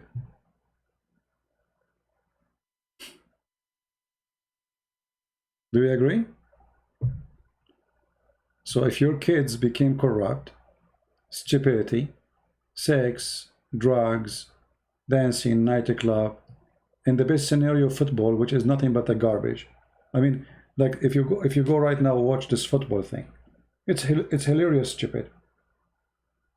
If you are a person who is a fan of football, I advise you not to be stupid, because simply, first of all, there's no sport in this. Those are professional. Professional. You see, the second sport became a profession, it's not sport no more. And the second, the team is not from the country no more, it's not a sport no more. Okay, the French team, how many foreigners there is? More than the half. Where is the French team? Where is the German team? Where is Liverpool team? Egyptian, Moroccan, Tunisia, Russia. I mean, they bring players from everywhere. Where is the game? So if you are a person who support a sport, that's good. Play the sport, enjoy it. But this is not a sport. They are sucking your money. It's all about business. Look at them. Each one of those who are in sport, they are living like kings. Literally like kings. And they fool you. You have little money you make every month. You take it from your pocket. You go to the stadium. You give it to them. Don't excuse me if I say they fool you. I don't mean you. Unless you do it. You know what I mean? Why you want to do that? What this game is about? I mean, this is even silly. You know, like when I was like in my 20, this was like 100 years ago. So, oh, this is a wonderful game. I like it. You know, oh, wonderful. But then I noticed this is a fraud. This is not even a game. Even sometimes they decide who will lose before they start the game. The same as those fraud who do like fighting in the stage. They tell the guy before he go up, you lose, he win. I mean, isn't it obvious it's fake all? 99% of those games are fake.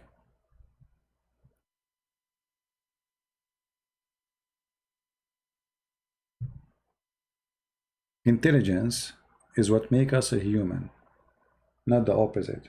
Not because we are a human, we are respected. No. We are respected for God. He gave us a gift. This is why he leveled us upon others. He called us children of God. Why? Because he have given us a brain. But sadly, we don't want to use the brain. We are people who do what people tell us what to do.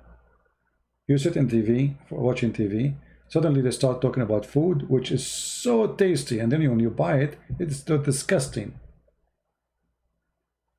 A shampoo will make your hair go so crazy. And when you try it, yes, it go crazy. You lose it. So they make you buy things, they make you spend things because you decide to be subdued. The same as Islam. Islam is about you surrender, don't use your brain. So let us make it simple. The devil, he tried to control you in many ways. It can be Islam, it can be football, it can be gambling, it can be whatever it is to be. As long as he strip you from your right of thinking and making the right decision, he is a winner. You know what I mean?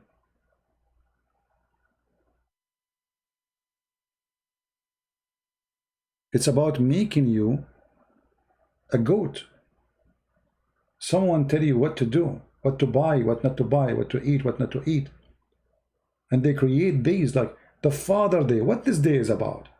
It's just to go and spend some money to buy a gift for your father. And now if you don't buy a gift in that day for your father, that means you don't love your father. But who said that? Companies, they said that. They want you to be a fool. The day for the mother, how many billions is going to be spent in that day for what? If you love your mother, you love her every day. The gift you can give to your mother is to be loving to her every day, not once a year you give her a gift. So they fabricate occasions so you can be their goat. You can be their donkey. You work all day, and then the money, little money you make, you put it in their pocket willingly, thinking that you are the smart person. So now we have the 4th of July. Let us buy firework. You have fire in your head. What firework? Okay, 4th of July, thank God, we are a free nation. Instead of burning it and you know, what about teaching your children about the garbage of the liberals, Antifa and potato and tomato, those crazy people who want to destroy statues and etc. I mean, madness.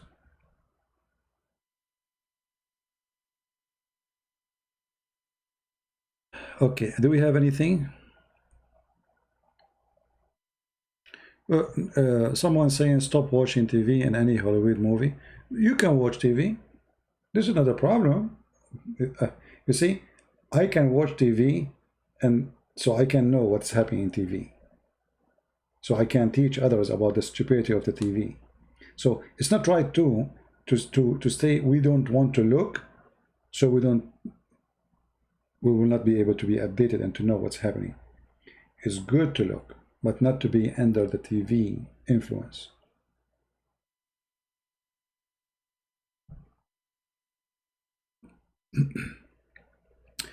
There's a verse that speaks well of Christians in the Quran. No, there's not a single verse support the Christian in the Quran. That's not true.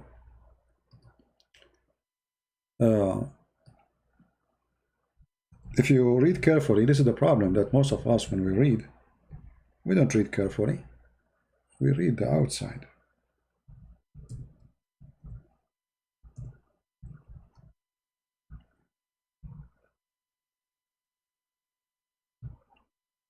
This is the verse you are talking about. Mark, our friend MXRK said, let us show you his statement. There are verses that speak well of Christians in the Quran, and they always use those to support their argument. That's absolutely not true. There's not even a single verse in the Quran speaking well of the Christians. And I will give you an example right now as we speak. This verse here as example says, the most people, oh, my screen is not up, sorry. Let me turn the screen on. It's my fault. This is our friend here, he was making the comment. There are verses that speaks well of the Christians in the Quran, and they always use these to support their argument. That's false. Islam is like a Satan have two faces, and Satan he like always to appear to you in the face you like. So read with me carefully. You will find the most hateful people to like they have hostility to those who believe, which means the Muslims are the one who they are called Jews. Okay, so what this verse saying? This verse saying that the most hateful people to Islam is the Jews, and the idolaters. Okay, and then you will find the nearest of them in affliction to those who believe to be is the one who call themselves Christians. Right? Okay, you will say to me, here it says speaking well about Christianity. That's false. That's absolutely false. The purpose of this verse is to divide and conquer. So don't be the fool. If I want to go and now I want to say, I want to kill you, oh, both of you, Christians and Jews, and now I will make them united against me, that will not work. So I will say, oh, Jews are the minority. Let us start with the minority. The most people who hate you is those who call Jews, and the most people they are close to you, those who they are called Christians. So that now the Christians, they are relaxed. Oh, Muhammad, he don't mean us. So if he killed the Jews, let us sit and watch. And this is exactly what happened. The Christian did not get involved when he was killing the Jews.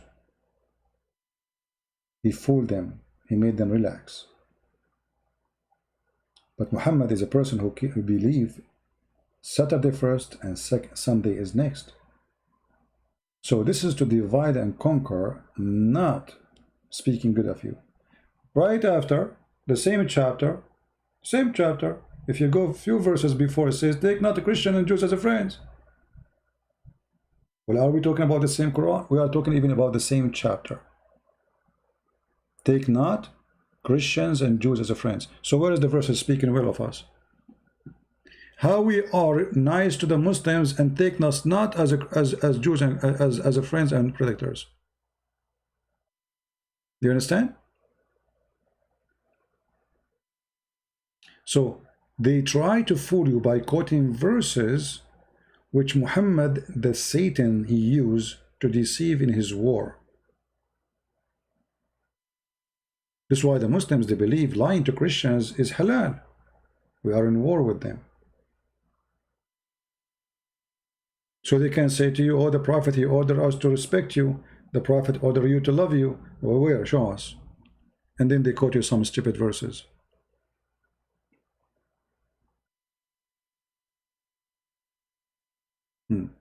Yeah, but you have to be careful. You know, they try to trick people. It's about education. At the end of the day, everything is about how educated you are. It's a book, my friend. If you want to respond to a claim, you use the book. You don't use a verse only. You know what I mean?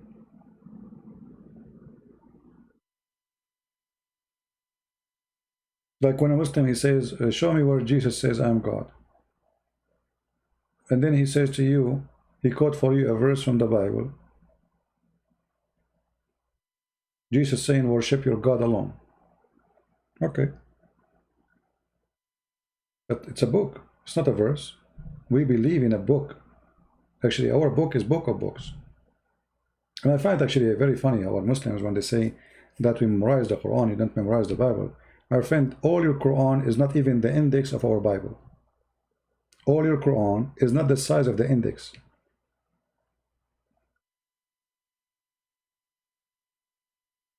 You memorize what? All your Quran. It's a very tiny part. If we compare between the size of the Quran, there's a guy, he wrote the Quran, all of it in an egg. All the Quran in an egg.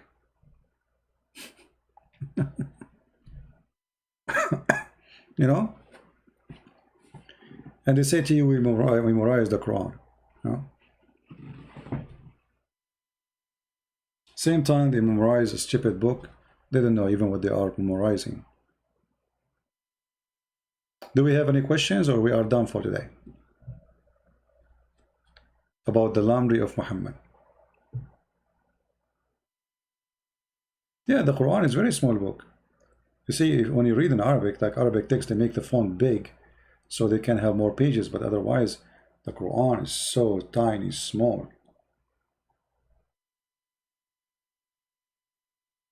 Very small book.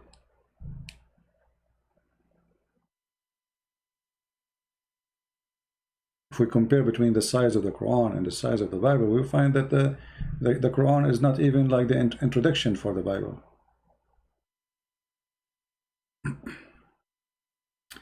Anyone have a question?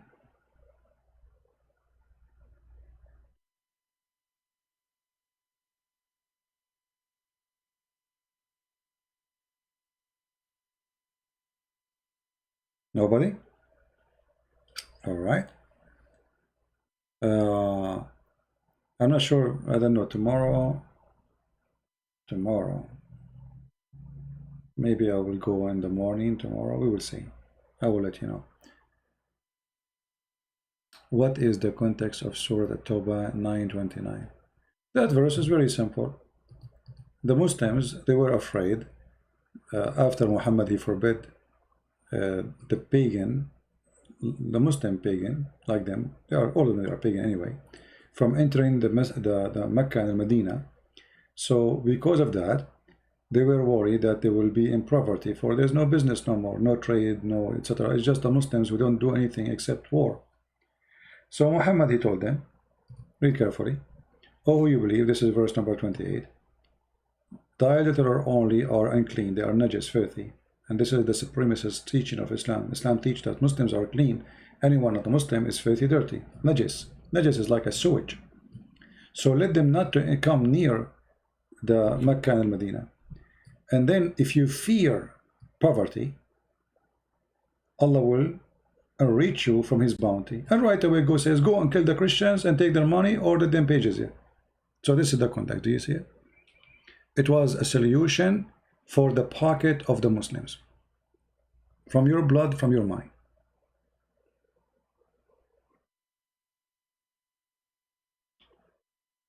Can you talk more about Muhammad stealing underwear? Well, I mean, what do you want to steal? What do you talk about more? Very simple, proving that Muhammad is a thief. Because the story not only confirmed that Muhammad is a false prophet, not because he stole the underwear, no. I mean, for sure a prophet will not do that, but because the Quran could not provide us with the one who stole it. The Arab Muslims, they accuse their prophet that he stole an underwear. They accuse him of embezzling. So Allah decided to prove, this is chapter 3 verse 161, that Muhammad don't do this action. He is not a thief, but Allah failed to tell us who is the one who took the underwear. You know what I mean? Which means obviously it is Muhammad. Because if you are accusing my favorite prophet and I am God, I know who took it. Don't Allah know everything? You know what I mean? Don't Allah, if he is God, he see everything. Don't he knew who took the underwear? He knew. Okay, why he did not tell us? All what he did, he says it's not Muhammad. So obviously it is Muhammad. Because he could not give us the name of the one who took it. If the one is talking is Allah, and Allah is God, as Muslim they claim, well, you should say, okay, go to the house of a Christian prince, you will find the red underwear, because the Christian prince, he liked to collect the Prophet Muhammad underwear. And he took it from the auction, or he stole it. Then they will come to my house, they open the drawer, oh, Christian prince, you took the underwear, which the Prophet, he used to wear it in bikini. Got busted. But look what Allah, he said, supposedly. It is not Muhammad who did it. That's mean it is him who did it. Because if it's not him, then who? Why Allah don't say who? He's trying to protect the other person? Is he protecting a thief? So, you know, like once I was speaking with a Muslim. He said to me, you have a brain of the devil. I cannot even talk to you. Wherever I go, you get me busted. But not because you are truthful, but because the devil is giving you this different brain. He said, my friend, if the devil can give me such a brain, how come your stupid Allah cannot give you a better brain? He said, see, I just told you. You know, he wanna look. My brain is powerful because the devil is giving me this brain. Okay, but shouldn't Allah, who is more powerful than the devil, give you better brain? So they cannot refute you. They accuse you that, okay, you beat us because your brain is different. The devil, he gives you his brain. So why Allah don't give you a brain which is better than the brain I have? Aren't you here to defend Allah? And Allah should sponsor you? Isn't Allah who says to you that those who do jihad, I will be with them? And I will make them victorious? And show us the victory. Yeah, always when you want to speak to them, use their stupid logic. The most thing the Muslims they hate is using their logic. You know what I mean? Allah do not know how Muhammad don't to read. No, Muhammad, you see,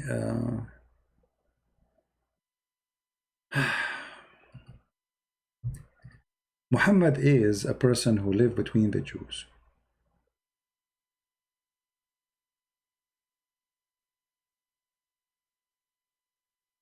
And Muhammad the fool, he hear the stories of the Jews, which is coming from some from the Old Testament, some from from the Talmud, you know, like a collection of heritage. And Muhammad, he adopt immediately. Whatever the Jews they say, Muhammad, he take it for granted. So, have you ever heard of the Muslim saying to you that it's mentioned in the Old Testament that there is a prophet who cannot read, or someone who cannot read? This is about the Prophet Muhammad. Muhammad, he heard about it. But that statement there is about the false teachers. And this has happened exactly where you have a fool copying without understanding. It's about people who worship God by their mouth, but the book for them is sealed. They say we are unlearned, illiterate. So the excuse is, we don't understand it. Muhammad, I think he was trying to take a cut, like a character from the Bible about this person who do not know how to read, and he say, it is me, the one who do not know how to read. It is sealed for me. But if you go and read the verses, you will see it's about a person or people who they are fake, false, corrupt, you know.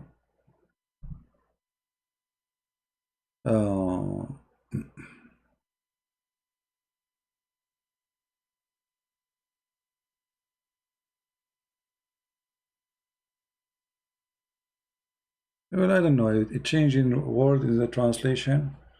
What does that mean? I mean, yeah. And now they agree. All this time they were reading their own Quran. All right. Did finally Allah swearing by His creation? Will Allah swear by? First of all, who said that those things are the creation? Allah, He swear by the fig. Have you ever heard of a God swear by the fig?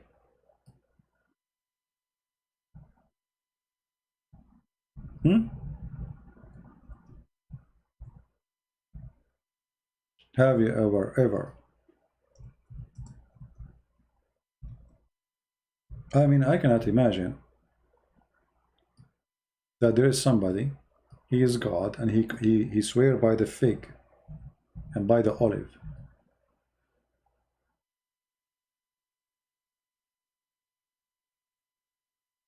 Do you see it?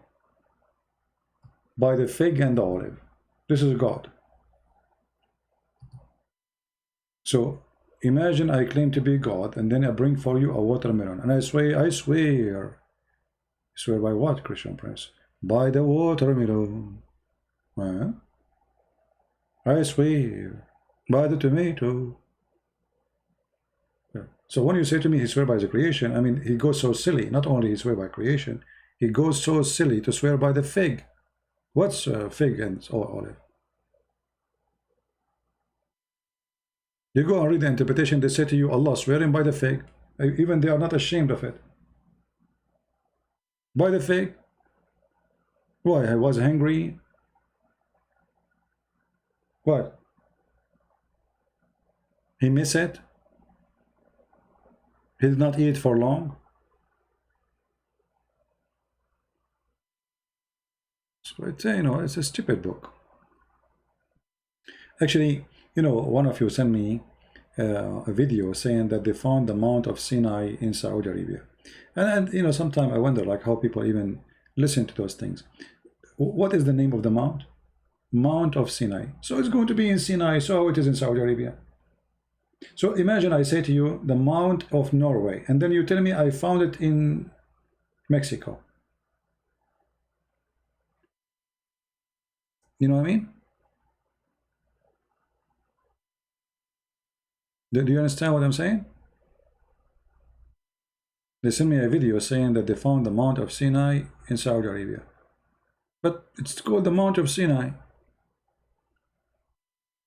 But Sinai is not in Saudi Arabia. Sinai is in Sinai. Anyway, I mean, people, they come with a lot of things. I don't know. Like I find it funny. But nobody want to think for a second. I mean, just people, they copy paste and throw. They throw at you stuff, you know. Like sometimes you feel like when you walk in this earth, you feel like you are walking And there's people, they are throwing bad tomatoes at you. And they are asking you, is it bad? Or is it tomato?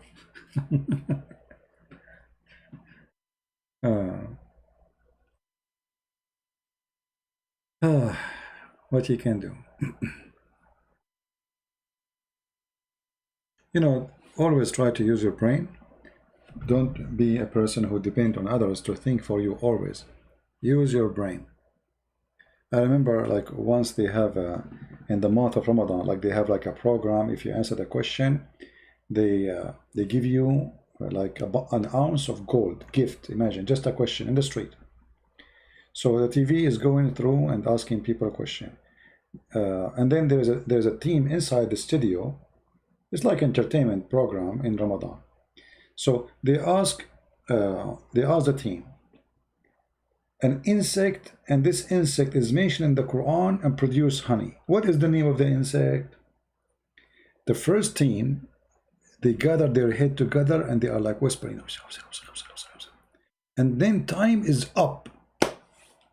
They did not know the answer. They give the question to the second team. The second team, the time is up, they could not find the answer. Then they switch the question to the street, and then an insect mentioned in the Quran, and this insect make honey. What is the name of the insect? It's hard. It's very hard. Maybe cockroach. Maybe chicken. So sometimes a human being can go like out. I mean, this is like something. It's hard to believe that yes, a human being can be silly and very empty-minded. You know. Another one, they ask him like they ask, air condition New York. What is called in air condition New York. Name for us the name of the air condition and win an ounce of gold. The guy, he say Mitsubishi. Okay, repeat the question. Air condition New York. Name for us the name of the air condition and get an ounce of gold. Toshiba. First person, second person, and I'm dying laughing at, you know, he just told you the name of the air condition. It's called air condition New York. What is the name of the air condition?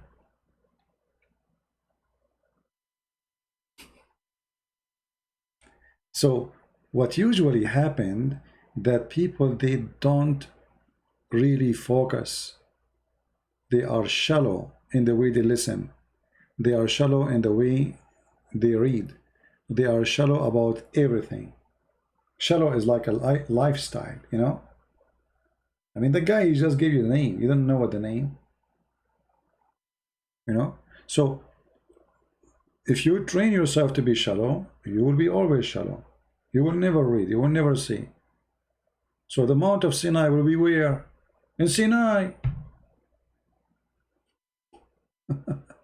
And by the way, the stupid Quran pronounced Sinai wrong. He called it Sinin. Just to tell you why. If you notice with me here, Muhammad is swearing by what? He said At-tin was Zaytun. So the last letter is letter N. And now he want to say Turu Sina. Instead of saying that, he says Sinin, which is wrong. Just to add noon to the end to make it the same as the term, like the same letter, you know, the letter N at the end. So because those he have to end the statement with the letter, so he changed the name of Sinai and he make it Sinin, which is stupid. Actually, even Arabic is very, very damaged Arabic. Wat-tin was Zaytun wa Turu Sinin was al-Balad al-Amin. What is that? Anyone who speaks Arabic will die laughing.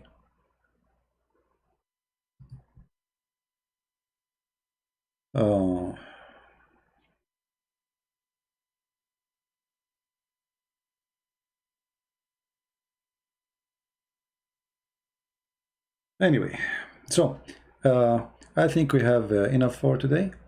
I hope you guys have a good time. But look like this time in the day is not too much attractive to many. We have only 500, 600 people today.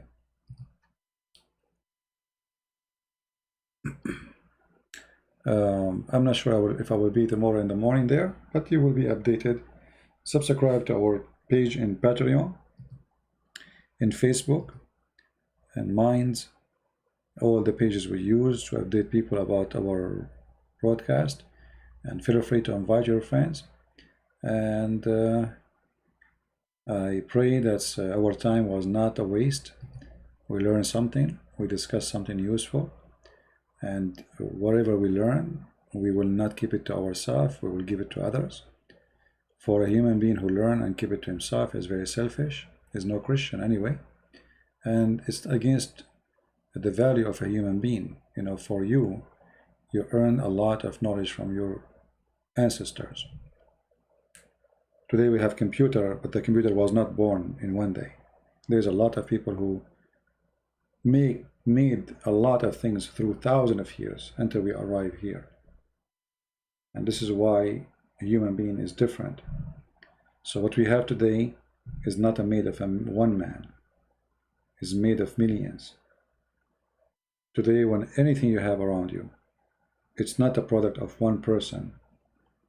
It's a product of this person and all the people who before him work from the time of Adam to make our life easier and different. Not long time ago, you know, people, they used to wash their clothes by hands. And that really is very tough, very hard, especially for those who have a big family. And then human beings start thinking about how to ease. So the ease we have today, we should appreciate, but we should remember it's not only an ease for us, and we stop there. We have to provide something to ease for the one who will come after us, our children. So don't be selfish. So whatever you learn here, you should share with your family, your friends, so you will ease life on them, and they will not be fooled, they will not be trapped, they will not be victims. If you think you are protected, doesn't mean that your child is protected, for you did not inform him, you did not teach him. Don't hide the truth. Sometimes the truth is ugly. You hide it from your children, they might be a victim tomorrow. Teach them about that drugs is wrong, sex before marriage. Teach them about what's right, what's wrong. Teach them about God. Teach them about a false ideology around us, dangerous ones. So if you don't do that, you are exposing your family, your children to the worst.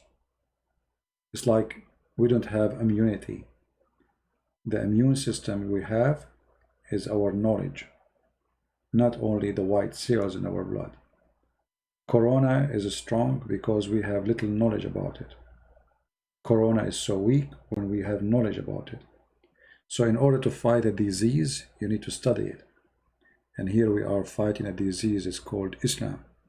So if you don't study it, and if you don't share the knowledge you learned with your children, you are committing a crime against them.